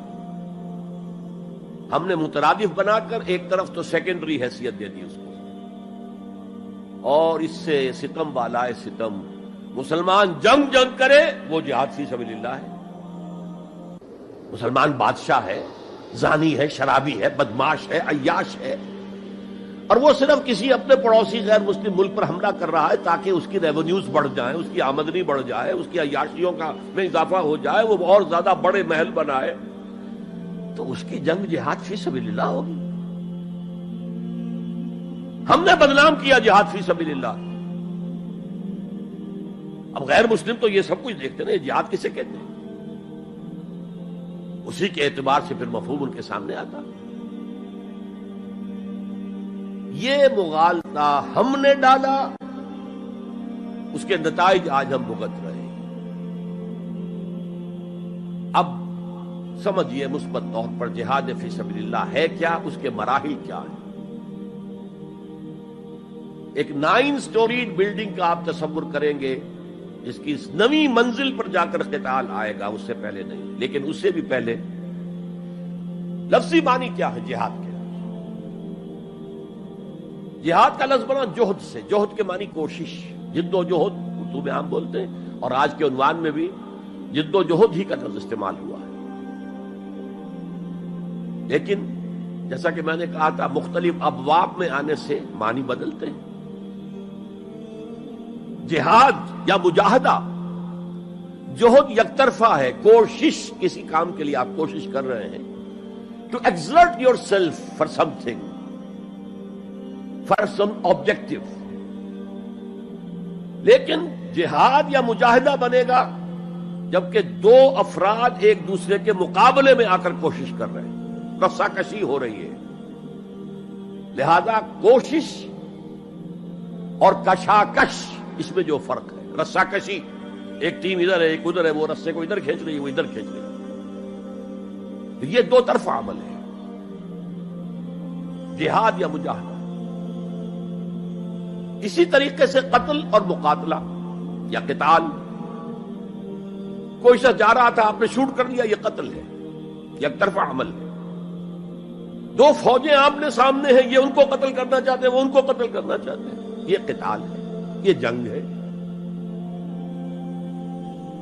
یا مقاتلہ ہے، دونوں مصدر ہیں یہ، جوہد، کوشش. اچھا انگریزی میں آپ کیا کہیں گے؟ To strive for something, کسی چیز کے لیے کوشش کرنا. اور جہاد کیا ہوگا؟ To struggle against something, وہ اگینسٹ ہوگا، اسٹرگل، محنت. اس فرق کو ذہن میں رکھیے. جوہد کوشش، ٹو اسٹرائیو کوشش کرنا. جہاد کشاکش، کھینچ تان، جہاں جوہد کے مقابلے میں آ جائے، وہ اس کو ناکام کرنے کی کوشش کرے، یہ اس کو ناکام کرنے کی کوشش کرے. ایک ویکینسی ڈکلیئر ہوئی ہے، اب آپ پورا زور لگا رہے ہیں، جو سفارش ہو سکے، جو کچھ ہو سکے کسی طریقے سے مجھے ملے. ایک اور شخص بھی زور لگا رہا ہے، یہ آپ کا جہاد ہو رہا ہے. اور قتل یک طرفہ عمل ہے، قتال جنگ ہے، دو طرفہ. اب دیکھیے یہ جو جہاد ہے یہ اس کائنات کی سب سے بڑی حقیقت ہے. Every living organism on this planet is continuously in جہاد. آپ خود کہتے ہیں اسٹرگل فار ایگزسٹنس، مقابلہ نہیں ہوتا اس میں. کاروبار میں مقابلہ ہو رہا ہے، ملازمتوں میں مقابلہ ہو رہا ہے، مقابلوں کے امتحان ہو رہے ہیں. حیوانات، جرثومے، چھوٹے چھوٹے سے، اسٹرگل فار ایگزسٹنس. اسے جہاد زندگانی کہیں گے آپ، جہاد زندگی. Every living creature, every living organism is engaged in continuous جہاد، اسٹرگل فار ایگزسٹنس. اس کو جہاد زندگانی کا لفظ دیا اقبال نے. یقین محکم عمل پہم محبت فاتح عالم، جہاد زندگانی میں ہے یہ مردوں کی شمشیر. اچھا مسلمان بھی جب یہ کام کرتا ہے، جہد للبقاء، اسٹرگل فار ایگزسٹنس، اگر وہ شریعت کے احکام کے مطابق کر رہا ہے تو یہ عبادت ہے. اگر حرام ذریعے استعمال کر رہا ہے، غلط ذریعے استعمال کر رہا ہے، دھوکہ دے رہا ہے، جھوٹی قسمیں کھا رہا ہے، تو یہ حرام کے درجے میں چلا گیا. اور اگر آپ اپنی اس جہد بقا کو، جہاد وجود کو، جہاد زندگانی کو اسلام کے اصولوں کے مطابق کر رہے ہیں، یہ عبادت ہے. حضور نے فرمایا القاسم و حبیب اللہ، جو شخص محنت کر کے کماتا ہے وہ اللہ کا ساتھی، اللہ کا دوست ہے، حبیب اللہ. اور سب سے بہترین کھانا بتایا وہ ہے رزق جو اپنے ہاتھ کی کمائی سے ہو، محنت، مشقت. بہرحال یہ جہاد کا ایک آغاز ہے. میں نے کہا تھا یہ یونیورسل فینومینن ہے، یونیورسل، اس کائنات کی سب سے بڑی حقیقت یہی ہے. اس سے اوپر اٹھیے، انسانی سطح پر سب سے بڑا جہاد اپنے حقوق کا حصول، the freedom struggle. Struggle for self determination. کوئی قوم آ کر آپ پر حاکم ہو گئی، اس سے نجات حاصل کرنا. یہ جہاد فی سبیل الحریت. فی سبیل کسے کہتے ہیں؟ For the cause of, in the cause of. جہاد فی سبیل الحریت جائز ہے، سب کریں گے، سب کی آزادی حق ہے، کسی کو غلام بنا کر رکھنے کا کسی کو اختیار نہیں ہے. تو struggle for freedom it's a universal phenomenon. اور مسلمان بھی اگر کرے گا اور اللہ کی حدود کے اندر رہ کر کرے گا تو وہ بھی اللہ کے ہاں وہ اجر و ثواب کا مستحق ہوگا، بلکہ اگر جان دے دے گا شہید شمار ہوگا. اس لیے کہ حضور کی ایک حدیث ہے، من قتل دون مالہ فہو شہید. جو شخص اپنے مال کی حفاظت میں مارا گیا وہ بھی شہید ہے. اب آپ کہیں جا رہے تھے، آپ کے پاس کچھ مال ہے، جیب میں کچھ ہے، کوئی ڈاکو آ گئے آپ کو گھیر لیے. اب آپ کے پاس دو راستے، ایک تو آپ کہیں لو بھائی جو کچھ ہے یہ حاضر ہے، لے لو، میری جان بخشی کرو، اور ایک یہ کہ آپ ڈٹ جائیں. اس ڈٹ جانے میں اگر جان چلی گئی تو آپ شہید ہیں. من قتل دون مال ہی، تو مال سے تو 1000 گنا بڑی شے ہے حریت فی سبیل الحریہ. لیکن ہم نے کیا غلطی کی؟ فریڈم سٹرگل کو بھی جہاد فی سبیل اللہ کہہ دیا. بہت بڑی غلطی، جس کا سب سے بڑا مثر میں آپ کو بتاتا ہوں. یہ مڈ 50s کی بات ہے. میں اپنے MBA سے فارغ ہو کر منٹگومری میں، جو اب سائیوال کہلاتا جا کر آباد ہو گیا تھا والدین کے پاس، الجزائر میں اس وقت فریڈم سٹرگل چل رہی تھی فرانس کے خلاف. تو اس کے لیے کچھ فنڈز حاصل کرنے کے لیے ایک وفد آیا پاکستان کے دورے پر. ایک تو کرنل صاحب تھے، کرنل عودہ، وہ تو داڑھی مونچھ صاف تھے جیسے ہوتے عام طور پر فوجی. لیکن ایک بہت بڑے عالم دین علامہ بشیر الابراہیمی الجزائری، بہت مشہور، بہت بڑے عالم، وہ بھی ساتھ تھے.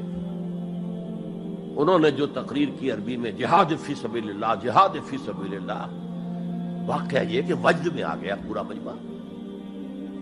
وہ لوگ تو وجد میں نہیں آ سکے ہوں گے جنہوں نے ترجمہ، جنہوں نے سنا ہے، لیکن میں عربی سے واقف تھا تو میں واقعتاً وجد میں آ گیا. قرآن کا بیان، حدیث کے بیان، جہاد فی سبیل اللہ کی اہمیت، جہاد فی سبیل اللہ کا مقام و مرتبہ. اچھا جو بھی ہو سکا، پیسے ہم نے جمع کیے، کمیٹی بنائی، تھیلی پیش کی. Now prepare for the shock. جب یہ جہاد کامیاب ہوا تو ایک سوشلسٹ ریاست قائم ہو گئی. How come؟ اگر یہ جہاد فی سبیل اللہ تھا تو اسلامی ریاست قائم ہونی چاہیے تھی. اگر درخت آم کا تھا تو اس میں نمولی کیسے لگ گئی؟ معلوم ہوا کہ ہم نے غلطی کی تھی. ہم نے اسے جہاد حریت کی بجائے جہاد فی سبیل اللہ کہہ دیا. بھئی جہاد حریت جائز ہے اور اس کے لیے جان دینا بھی شہادت ہے، لیکن آپ نے اس کو جہاد فی سبیل اللہ کیسے کہہ دیا؟ چنانچہ یہ نوٹ کر لیجئے کہ میں نے جب افغانستان میں روسی فوجیں داخل ہو گئی تو جو وہاں پر ایک سٹرگل شروع ہوئی ہے، ریزسٹنس شروع ہوئی ہے، میں نے اسے کبھی جہاد فی سبیل اللہ نہیں مانا. جہاد فی سبیل اللہ کا نعرہ لگوا کر امریکہ نے فائدہ اٹھایا، مرے افغان، اور کام بن گیا اس کا آرک رائیول جو ہے وہ ختم ہو گیا. اور نتیجہ پوری دنیا بھگت رہی ہے کہ بائی پولر کی بجائے یونی پولر دنیا ہو گئی. اور وہ جو ایک پول ہے جتنا طاقت کے نشے میں اس وقت چور چور ہے، وہ آپ کو معلوم ہے، مجھے تفصیل میں جانے کی ضرورت نہیں. میں نے کہا تھا جہاد حریت ہے، جائز ہے، to defend your country against an invader, لیکن اسے جہاد فی سبیل اللہ نہ کہیں. اچھا اس سے آگے آئیے، اب ہیومن لیول پر اس سے اوپر کا ایک کی سطح ہے، نظریے اور نظام کے لیے جہاد. ایک نظریہ تھا مارکسزم، اس کی بنا پر نظام جو بنا وہ communism. Who really believed in Marxism and communism, he struggled to establish a communist state. یہ جہاد ہے فی سبیل الاشتراکیہ، اشتراکیت کی راہ میں جہاد کر رہے ہیں. جانیں دے رہے ہیں، مر رہے ہیں، زار کی فوجیں جو ہیں وہ شوٹ کر رہی ہیں کھڑے ہو کر کے قطاروں کے اندر، جانیں دے رہے ہیں۔ اس کے بغیر تو ظاہر بات ہے شہنشاہیت، زار کی شہنشاہیت کہیں جگہ چھوڑ سکتی تھی، کہیں اپنی جڑ چھوڑ سکتی تھی؟ تو یہ جو جہاد ہے یہ ہے ایک نظریے کی بنیاد پر، اس نظریے پر ایک نظام قائم ہوتا، جس نظریے میں وہ بلیو کرتے ہیں کہ یہی حق ہے، یہی انسان کے لیے بہتر ہے، اسی میں عدل ہے، اسی میں انصاف ہے، اس کو قائم کرنے کی جد و جہد کرنا ان پر فرض۔ نہیں کرتے تو آپ کہیں گے ایسے ہی جھوٹ موٹ کو بنا پھرتا ہے کمیونسٹ، اس کی تو ساری دوستیاں، اس کے سارے تعلقات جو ہیں وہ تو کیپٹلسٹ کے ساتھ ہیں، تو ان کے تنخواہیں لیتا۔ آپ کہتے ہیں کہ نہیں کہتے؟ یہ ہے جہاد، اگر وہ نظریہ ایمان ہے اور نظام اسلام ہے، اس کے لیے جو جہاد ہوگا وہ جہاد فی سبیل اللہ ہے۔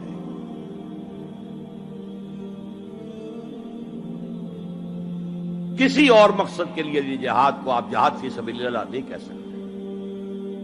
آپ ڈیموکریسی کے قیام کے لیے کسی بادشاہت کو ختم کر کے ڈیموکریسی کا نظام قائم کرنا چاہتے ہیں، جہاد ہے، جہاد فی سبیل الدیمقراطیہ، جہاد for the cause of democracy, جہاد فار دی کاز آف اشتراکیت۔ اسی معنی میں قرآن مشرکین مکہ کو بھی مجاہد قرار دیتا تھا، وہ تھے مجاہدین فی سبیل الشرک، جانے نہیں دے رہے تھے، کیا قربانیاں نہیں دے رہے تھے، وہ اپنے عقیدے کے لیے، اپنے نظریے کے لیے، اپنے نظام کے لیے جانے دے رہے تھے۔ تو یہ ہے جہاد نظریے اور نظام کے لیے۔ پھر میں تیسری مرتبہ دوہرا رہا ہوں، اگر وہ نظریہ ایمان ہے اور نظام اسلام کا ہے، قائم کرنا پیش نظر ہے، تو وہ ہے جہاد فی سبیل اللہ۔ اب اس کے 3 لیولز ہیں، اور ہر لیول پر 3 سب لیولز ہیں۔ سب سے پہلا جہاد فی سبیل اللہ کا مرحلہ ہے کہ ایمان دل میں آ گیا تو ایک کشاکش اندر شروع ہو جائے گی۔ میں اگر فرائیڈ کی اصطلاح استعمال کروں تو ایگو اور ایڈ یا لبیڈو میں تصادم ہوگا۔ آپ کے نفس کی خواہش کچھ اور ہے، ایمان کہتا ہے غلط، کشاکش ہوگی کہ نہیں؟ یہ اندرونی جہاد ہے اپنے نفس کے خلاف۔ جیسے فرعون نے کہا تھا الیس لی ملک مصر وہذہ الانہار تجری من تحتی، کیا میں بادشاہ نہیں ہوں مصر کا؟ مصر کی حکومت میری نہیں ہے؟ اور کیا یہ ساری نہریں جو ہیں میرے نظام کے تحت نہیں چل رہی؟ اسی طرح برا نہ مانیے، ہمارا نفس کہتا ہے یہ جسم میرا ہے، میری ملکیت ہے، اٹس مائی ڈومین، میری خواہش پوری کرنی ہوگی۔ جیسے اس نے کہا میں نہیں جانتا کوئی خدا ہے میرے سوا اور میرے اوپر، میں نہیں مانتا، نفس بھی کہتا میں نہیں ماننے کو تیار، کیا حلال ہے کیا حرام ہے، کیا جائز ہے کیا ناجائز، میری خواہش پوری کرو۔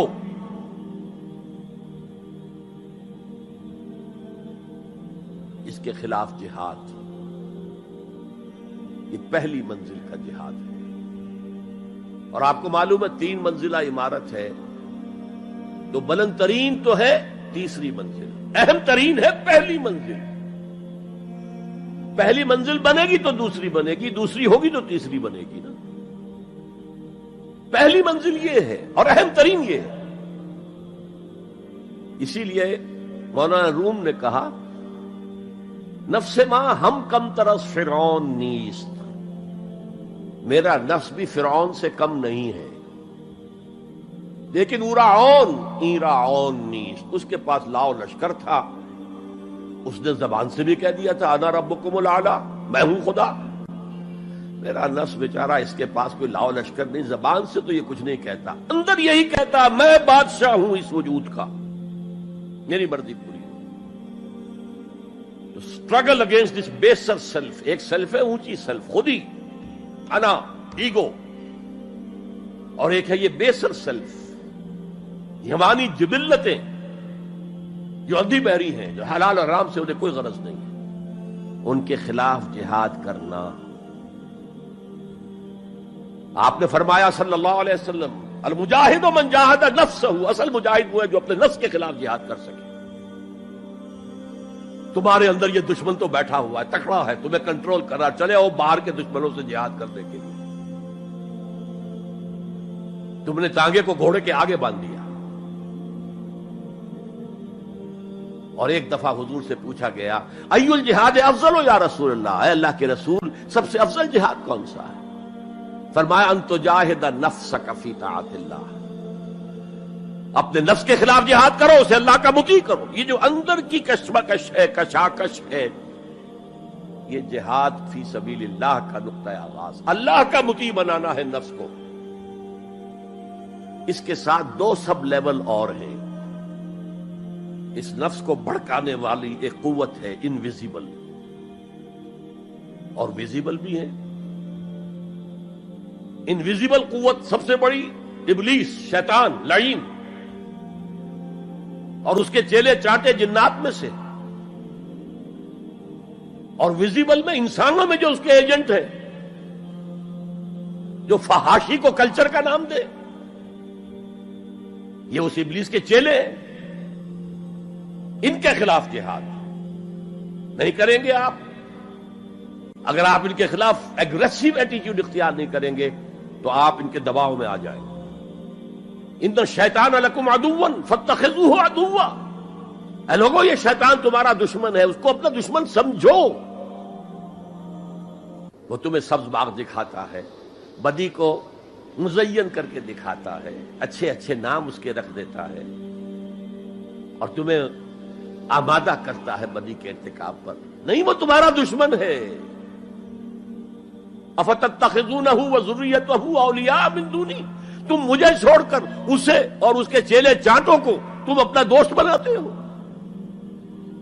نہیں، شیطان کے خلاف جنگ کرو۔ اور تیسرا اس پر سب لیول کیا ہے؟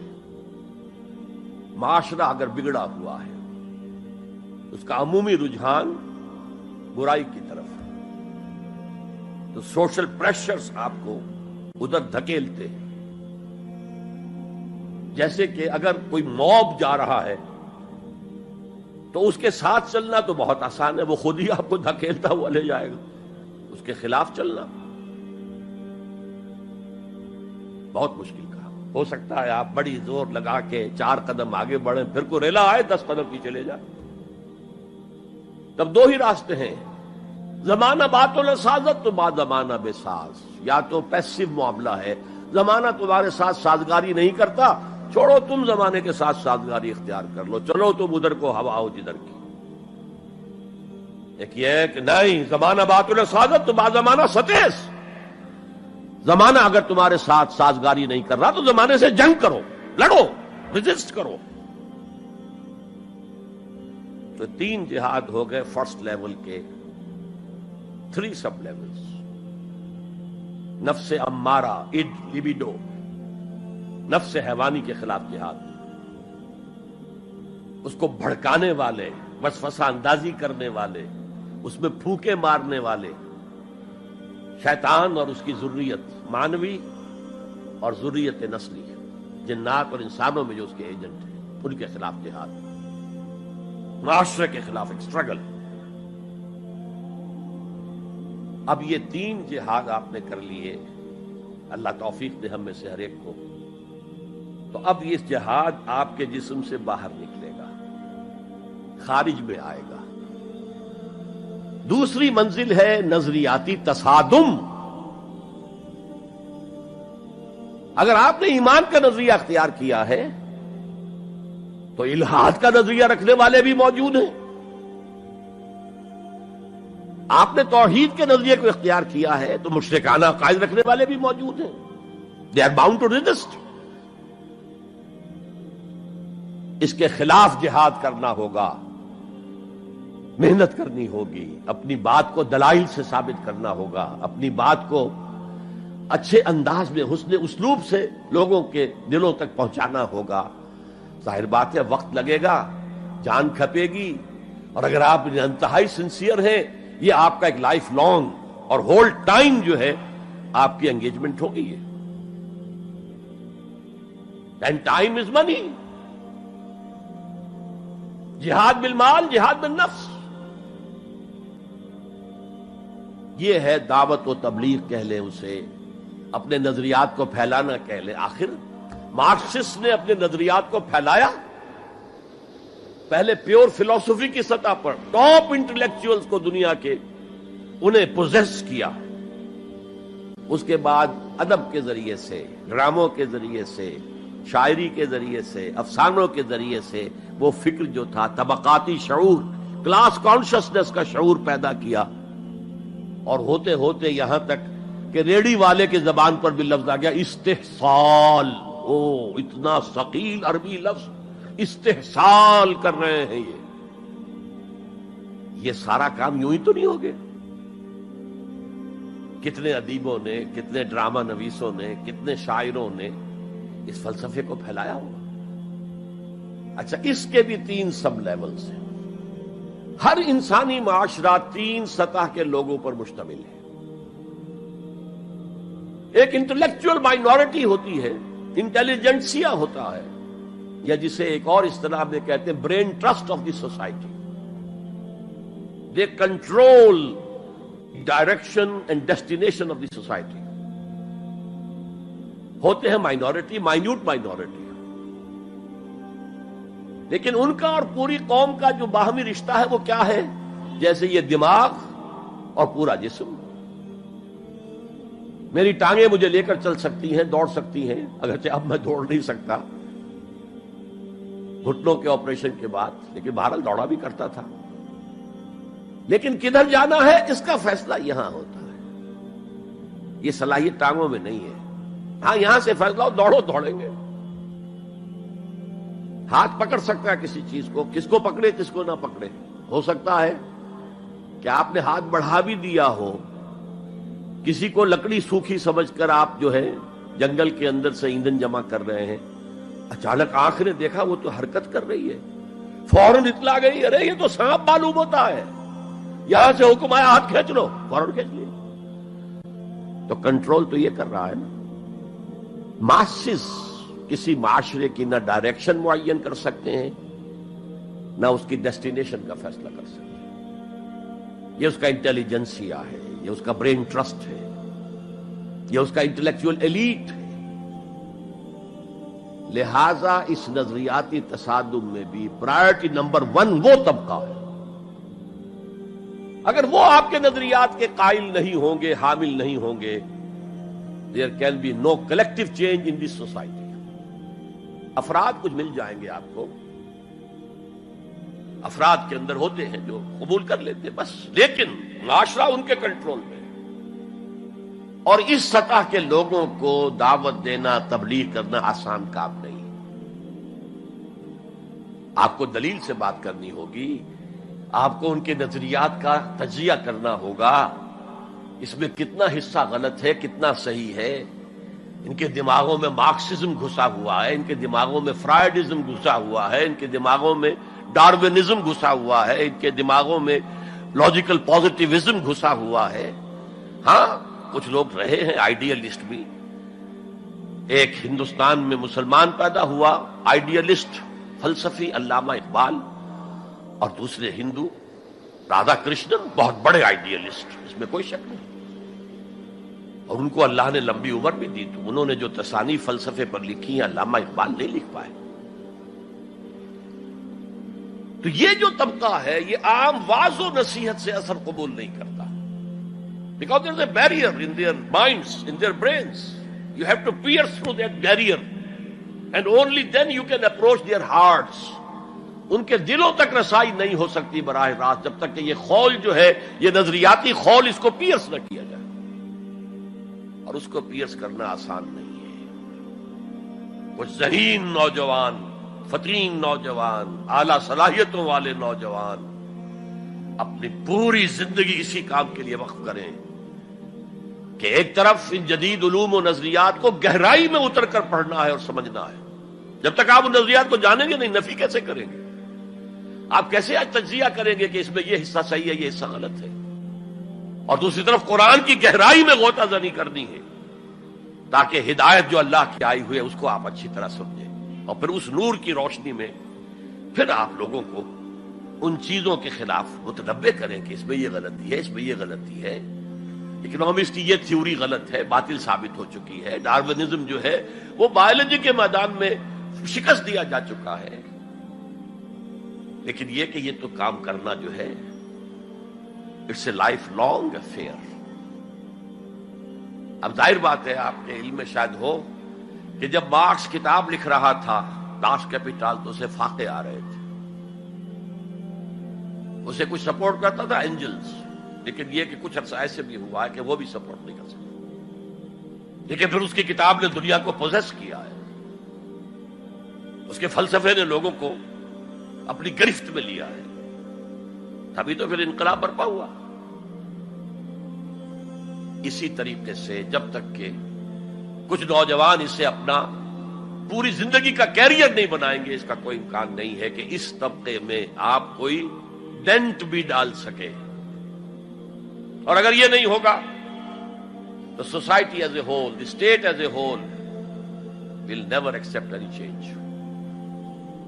اس سے نیچے آئیے، عوام الناس، ان کے دماغ کلین سلیٹ کی طرح ہے، اس میں نہ کوئی خناس ڈارونزم کا بھرا ہوا ہے، نہ فرائیڈزم کا ہے، نہ مارکسزم کا ہے، کچھ بھی نہیں، کلین سلیٹ ہے۔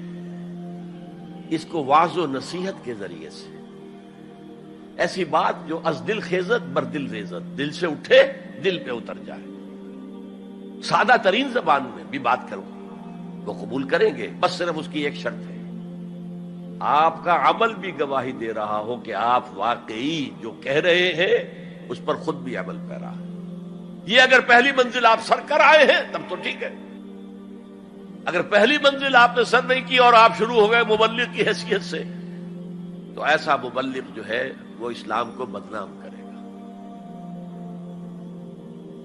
وَمَنْ أَحْسَنُ قَوْلًا مِّمَّنْ دَعَا إِلَى اللَّهِ وَعَمِلَ صَالِحًا وَقَالَ إِنَّهُ مِنَ الْمُسْلِمِينَ۔ اس شخص سے بہتر بات اور کس کی ہوگی جو اللہ کی طرف بلائے اور عمل نیک کرے اور کہے کہ میں بھی مسلمانوں میں سے ہوں، میں بھی کوئی بڑا اونچا آدمی نہیں ہوں، کوئی بہت اعلیٰ تم سے برتر نہیں ہوں، کہ خاص لیول پر جب انسان دینی اعتبار سے پہنچ جاتا ہے تو اب سب سے بڑا فتنہ جو لاحق اسے ہو سکتا ہے وہ تکبر کا ہے، دوسروں کو بنظر استحقار دیکھنا۔ اگر یہ نہیں ہے سنسیریٹی کے ساتھ اپنے مخاطب کی خیر خواہی اس کے ساتھ آپ بات کر رہے ہیں، تو یہ ہے موعظہ حسنہ۔ یہ میں جو کچھ بیان کر رہا ہوں یہ سورہ نحل کی آیت، ادعو الی سبیل ربک بالحکمہ، یہ ٹاپ لیول کے اوپر حکمت سے، دانشمندی سے، اور حکمت کسے کہتے ہیں؟ عقل کا سفر فطرت کی رہنمائی میں، اس کا نتیجہ حکمت ہے۔ عقل خالص کا نتیجہ فلسفہ ہے، فلسفے کی منزل سکیپٹسزم ہے یا ایگنوسٹسزم ہے، لا ادریت ہے یا ارتیابیت ہے، ثم لم یرتابوا آج ہم نے پڑھا ہے، وہی ارتیابیت ہے۔ تھرڈ لیول ہے کہ ہر معاشرے کے اندر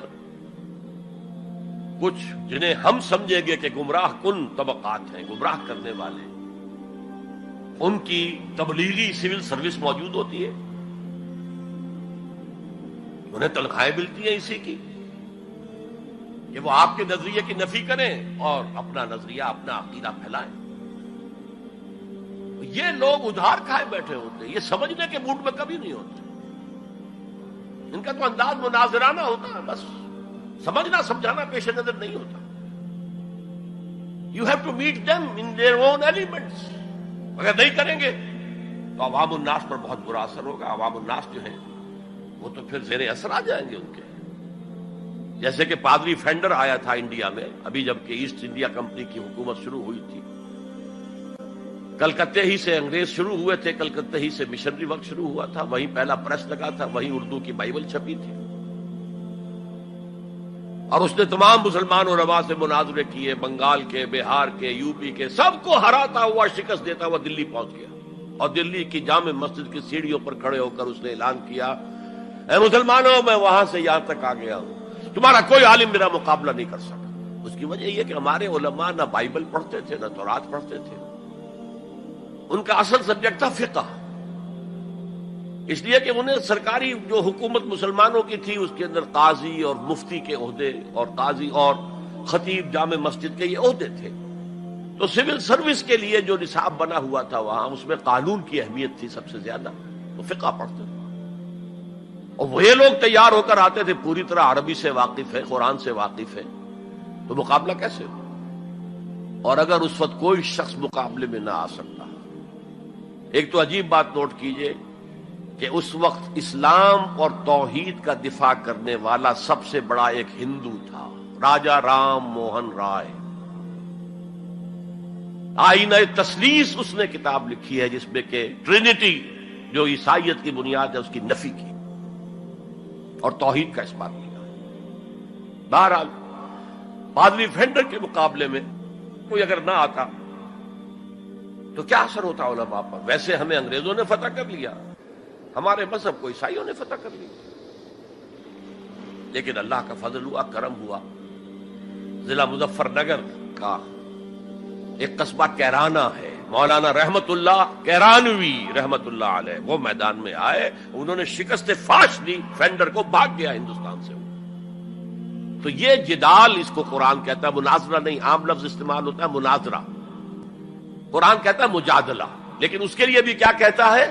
جدال بھی کرو تو خوبصورت طریقے سے، گالم گلوچ نہ کرو، لوگوں کی توہین نہ کرو، ان کے جھوٹے معبود ہیں تو انہیں گالیاں مت دو، شریفانہ انداز میں بات کرو. یہ 3 لیولز دعوت. ظاہر بات ہے کہ اس طرح کے مناظرے کے لیے بھی اسپیشل ٹریننگ کی ضرورت ہوتی ہے. اگر آپ ان مذاہب کی گہرائی میں نہیں اترے ہوئے، ان کی تاریخ کی جو ہے پورا پس منظر آپ کو معلوم نہیں، ان کے اسکرپچرز کو آپ نے نہیں پڑھا ہے، تو آپ کیسے کریں گے مناظرہ؟ تو یہ 3 سب لیولز ہیں دعوت و تبلیغ کے، جہاد کے، جس میں جان بھی لگتی ہے، مال بھی لگتا ہے. ایک ادعو الی سبیل ربک بالحکمہ for the elite, intellectual elite, والموعظۃ الحسنہ فار دی کامن ماسز، وجادلہم باللتی احسن، اور جدال اور مجادلہ کرو ان کے ساتھ، لیکن بہت عمدہ طریقے سے، خوش اسلوبی سے. اس میں تہذیب ہونی چاہیے، شائستگی ہونی چاہیے. اگر وہ کہیں اس سے نیچے گر رہے تو مت گرنا. 2 لیولز اور 6 سب لیول ہو گئے. اب آئیے، اس کا چوٹی کا جہاد ہے نظام کو بدلنا. مارکسزم کو مانا ہے تو فرض ہے کہ کمیونزم نافذ کرو. یہ سخت ترین مرحلہ ہے، اس لیے کہ ظاہر بات ہے کہ خلا تو کہیں ہے نہیں، کوئی نہ کوئی نظام تو ہے، اور وہ نظام اپنے آپ کو ڈیفینڈ کرتا ہے، وہ اسٹیٹس کو وہ چاہتا ہے. اس کے ساتھ جو پریویلیج کلاسز ہیں وہ چاہیں گی نظام یہی رہے. اسی کی شاخوں پر تو ہمارے آشیانے بنے ہوئے ہیں، ہمارے گھونسلے، ہمارے مفادات پر زد پڑ رہی ہے. Grid up your lines, resist them. یہ معاملہ ہے جس میں تصادم آتا ہے. نظام تصادم کے بغیر نہیں بدل سکتا. دعوت کے ذریعے آپ سلیم الفطرت، سلیم العقل لوگوں کو کھینچ لیں گے، لیکن لاتوں کے بھوت باتوں سے نہیں مانتے. جن کے ویسٹڈ انٹرسٹ ہے وہ نہیں چھوڑیں گے. ان میں سے بھی ہو سکتا ہے نکل آئے. ابو بکر صدیق انہی میں سے تھے، عثمان غنی انہی میں سے تھے، لیکن نکل آتے، لوگ نکل آتے. لیکن اکثریت ان کی وہ ڈٹ جاتی ہے. گارڈ اپ یور لائنز، اپنے مفادات کا تحفظ کرو، بچاؤ اپنے مفادات کو. تو تصادم بیکمز انیویٹیبل، انیویٹیبل، انیویٹیبل. اس تصادم کی بھی 3 سٹیجز ہیں.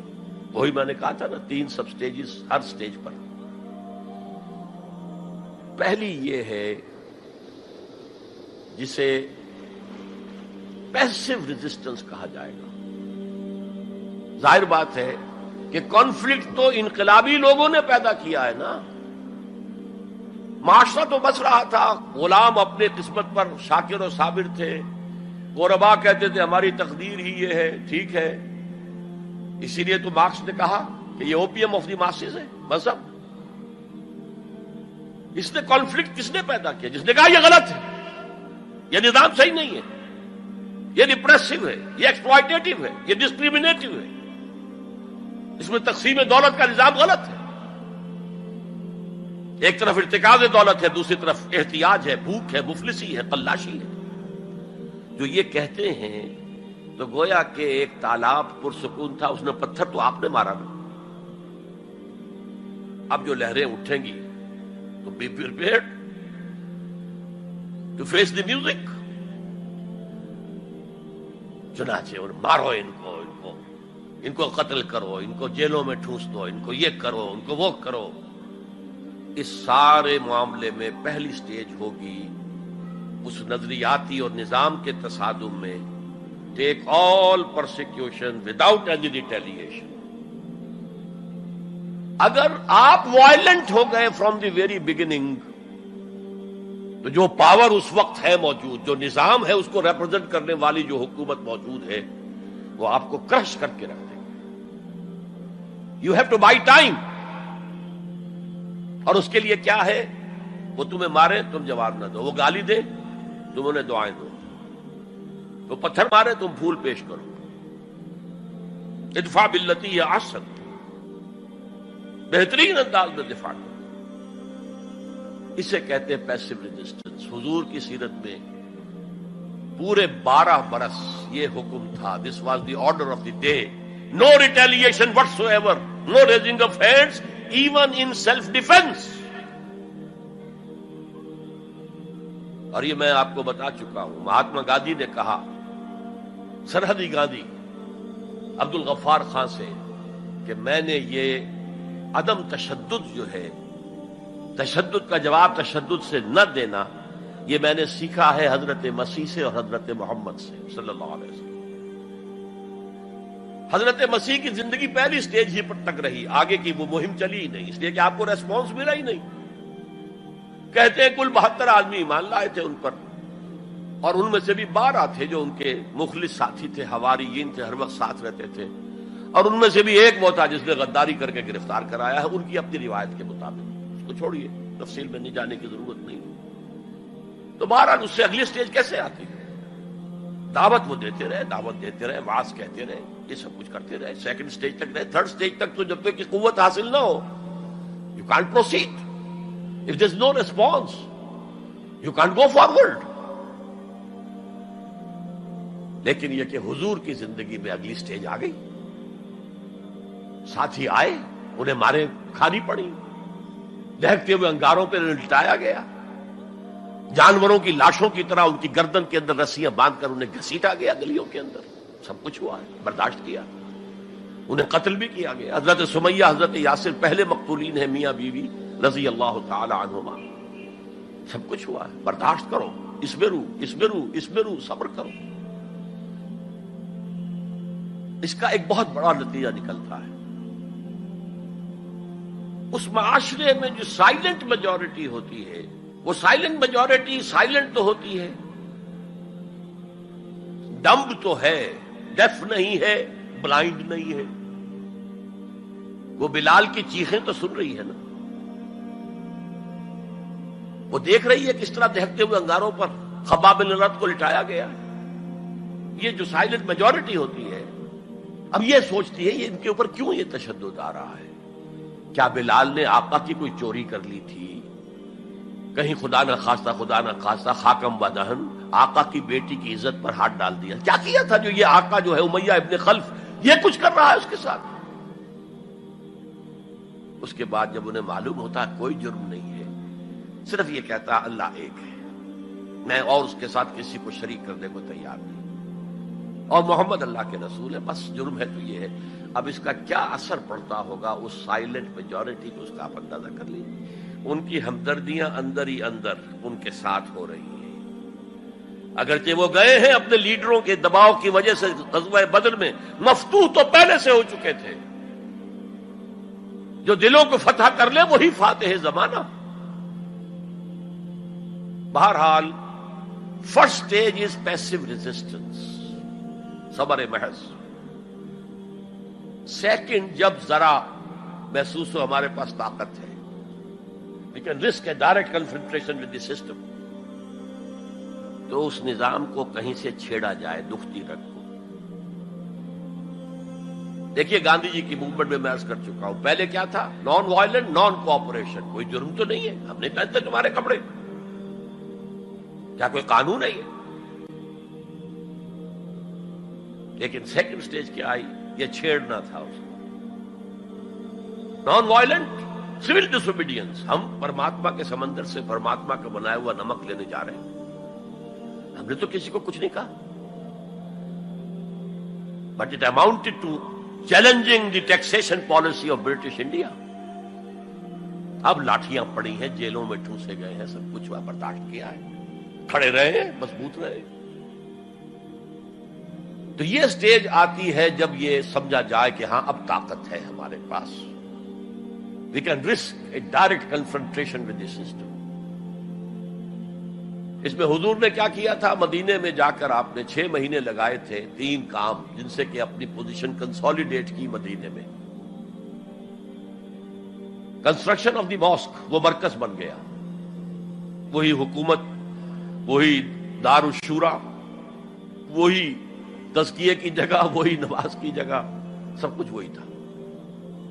دوسرے، ایک انصاری ایک مہاجر، بھائی بھائی، تاکہ یہ 2 فیکشنز علیحدہ علیحدہ نہ رہیں، انٹیگریٹ ہو جائیں. اور ایک جو 3 قبیلے یہود کے موجود تھے، ان کو جکڑ لیا ایک میثاق میں، معاہدے میں، میثاق Medina, joint defence of Medina, pact for the joint defence of Medina. اگر مدینے میں باہر سے حملہ ہوا تو ہم سب مل کر ایک امت کی حیثیت سے دفاع کریں. اس کے بعد آپ نے چھوٹے چھوٹے چھاپا مار دستے بھیجنے شروع کر دیے. ان کی جو لائف لائن تھی، میں نے بتایا تھا کہ ان کے کیریوانز کو کوئی ٹوکتا نہیں تھا، روکتا نہیں تھا، لوٹتا نہیں تھا. اب تھریٹن کیا محمد نے صلی اللہ علیہ وسلم. یہ گویا کہ اکنامک بلاکیڈ آف مکہ تھا. اور جب بھی یہاں کہیں گئے آپ، وہاں کے لوکل قبیلے سے آپ نے صلح کر لی، معاہدہ کر لیا. یا تو وہ پہلے قریش کے حلیف تھے، اب حضور کے حلیف ہو گئے، یا انہوں نے کہا کہ صاحب ہم نہ آپ کے ساتھ نہ ان کے ساتھ، نیوٹرل رہیں گے، نہ آپ کے خلاف ان کی مدد کریں گے، نہ ان کے خلاف آپ کی مدد کریں گے. ان دونوں کا نتیجہ یہ ہوا کہ zone of political influence of قریش سٹارٹڈ ڈیمینشنگ. یہ 2 ریزنز تھیں کہ پھر پوری طاقت کے ساتھ قریش نے ریٹیلیٹ کیا ہے. اور پھر لاسٹ معاملہ شروع ہوا ہے، تیسری منزل. اس تیسری منزل کی تیسرا سب لیول، اس کا نام ہے قتال فی سبیل اللہ. اب جنگ شروع، اے 6 years long وار. یہ جو بدر ہے، احد ہے، احزاب ہے، بنی المصطلق ہے، بے شمار غزوات، چھوٹے چھوٹے، بڑے بڑوں کے نام ہمیں یاد ہیں صرف. It was a continuous war with battles. بدر بیٹل ہے، جنگ نہیں ہے، جنگ تو مسلسل ہے. بہرحال اس کا نتیجہ یہ قتال فی سبیل اللہ کی منزل آئی ہے. چونکہ یہ ساری 8 منزلیں طے کر کے یہاں پہنچے تھے، لہذا کامیابی ہوئی. اگر ایسے ہی اچھل کر نویں منزل پر پہنچ جاتے تو نیچے گر کر ختم ہوتے. یہ ہے قتال فی سبیل اللہ، اللہ کے راہ میں قتال. بہرحال آج کے انقلاب اسلامی کے لیے پہلے 5 سٹیپ جو کہ تو رہیں گے. دعوت دی جائے گی، لوگوں کی اصلاح کی جائے گی، انہیں منظم کیا جائے گا، پھر پیسو ریزسٹنس کے دور سے گزرنا ہوگا، پھر ایکٹیو ریزسٹنس. لیکن آخری جو ہے 2 طرفہ جنگ کی بجائے ایک طرفہ جنگ. آپ یہ نہ سمجھیے گا میں ہندوستان میں تقریر کر رہا ہوں تو میں گاندھی جی کی تعریف کر رہا ہوں. میری تقریریں کیسٹ پہلے سے موجود ہیں، میں نے ہمیشہ نام لیا ہے کہ آج کے دور میں اس انقلابی عمل کی آخری سٹیج کیا ہوگی. اس کے ضمن میں مہاتما گاندھی کا پروسیس درست ہے. نان وائلنٹ، نان کوآپریشن، ترک موالات، نان وائلنٹ، سول ڈس اوبیڈینس. لیکن یہ سٹیجز کب آئیں؟ جب گاندھی لیڈر بن چکے تھے. ان کا یہ کہہ دینا کافی تھا کہ بدیشی کپڑا ہم نہیں پہنیں گے اور ہم اپنا چرخہ چلائیں گے. پورے ہندوستان میں چرخے چلنے شروع ہو گئے. لیڈر تو پہلے کوئی ہونا. تو یہ اجتہاد جو ہے اس کو آج ہمیں قبول کرنا ہوگا. ہمارے لوگ کچھ دوسرے راستوں پر چلے ہیں جس کی وجہ سے دنیا کو موقع ملا ہے کہ وہ جہاد کے لفظ کو خوب اچھالیں اور بدنام کریں. حالانکہ جہاد کا یہ پروسیس سامنے ہو تو کسی سلیم الفطرت انسان، کسی سلیم العقل انسان کو اس پر اعتراض کا کوئی بھی حق حاصل نہیں ہوگا. بارک اللہ لی ولکم فی القرآن العظیم ونفعنی وإیاکم بالآیات والذکر الحکیم.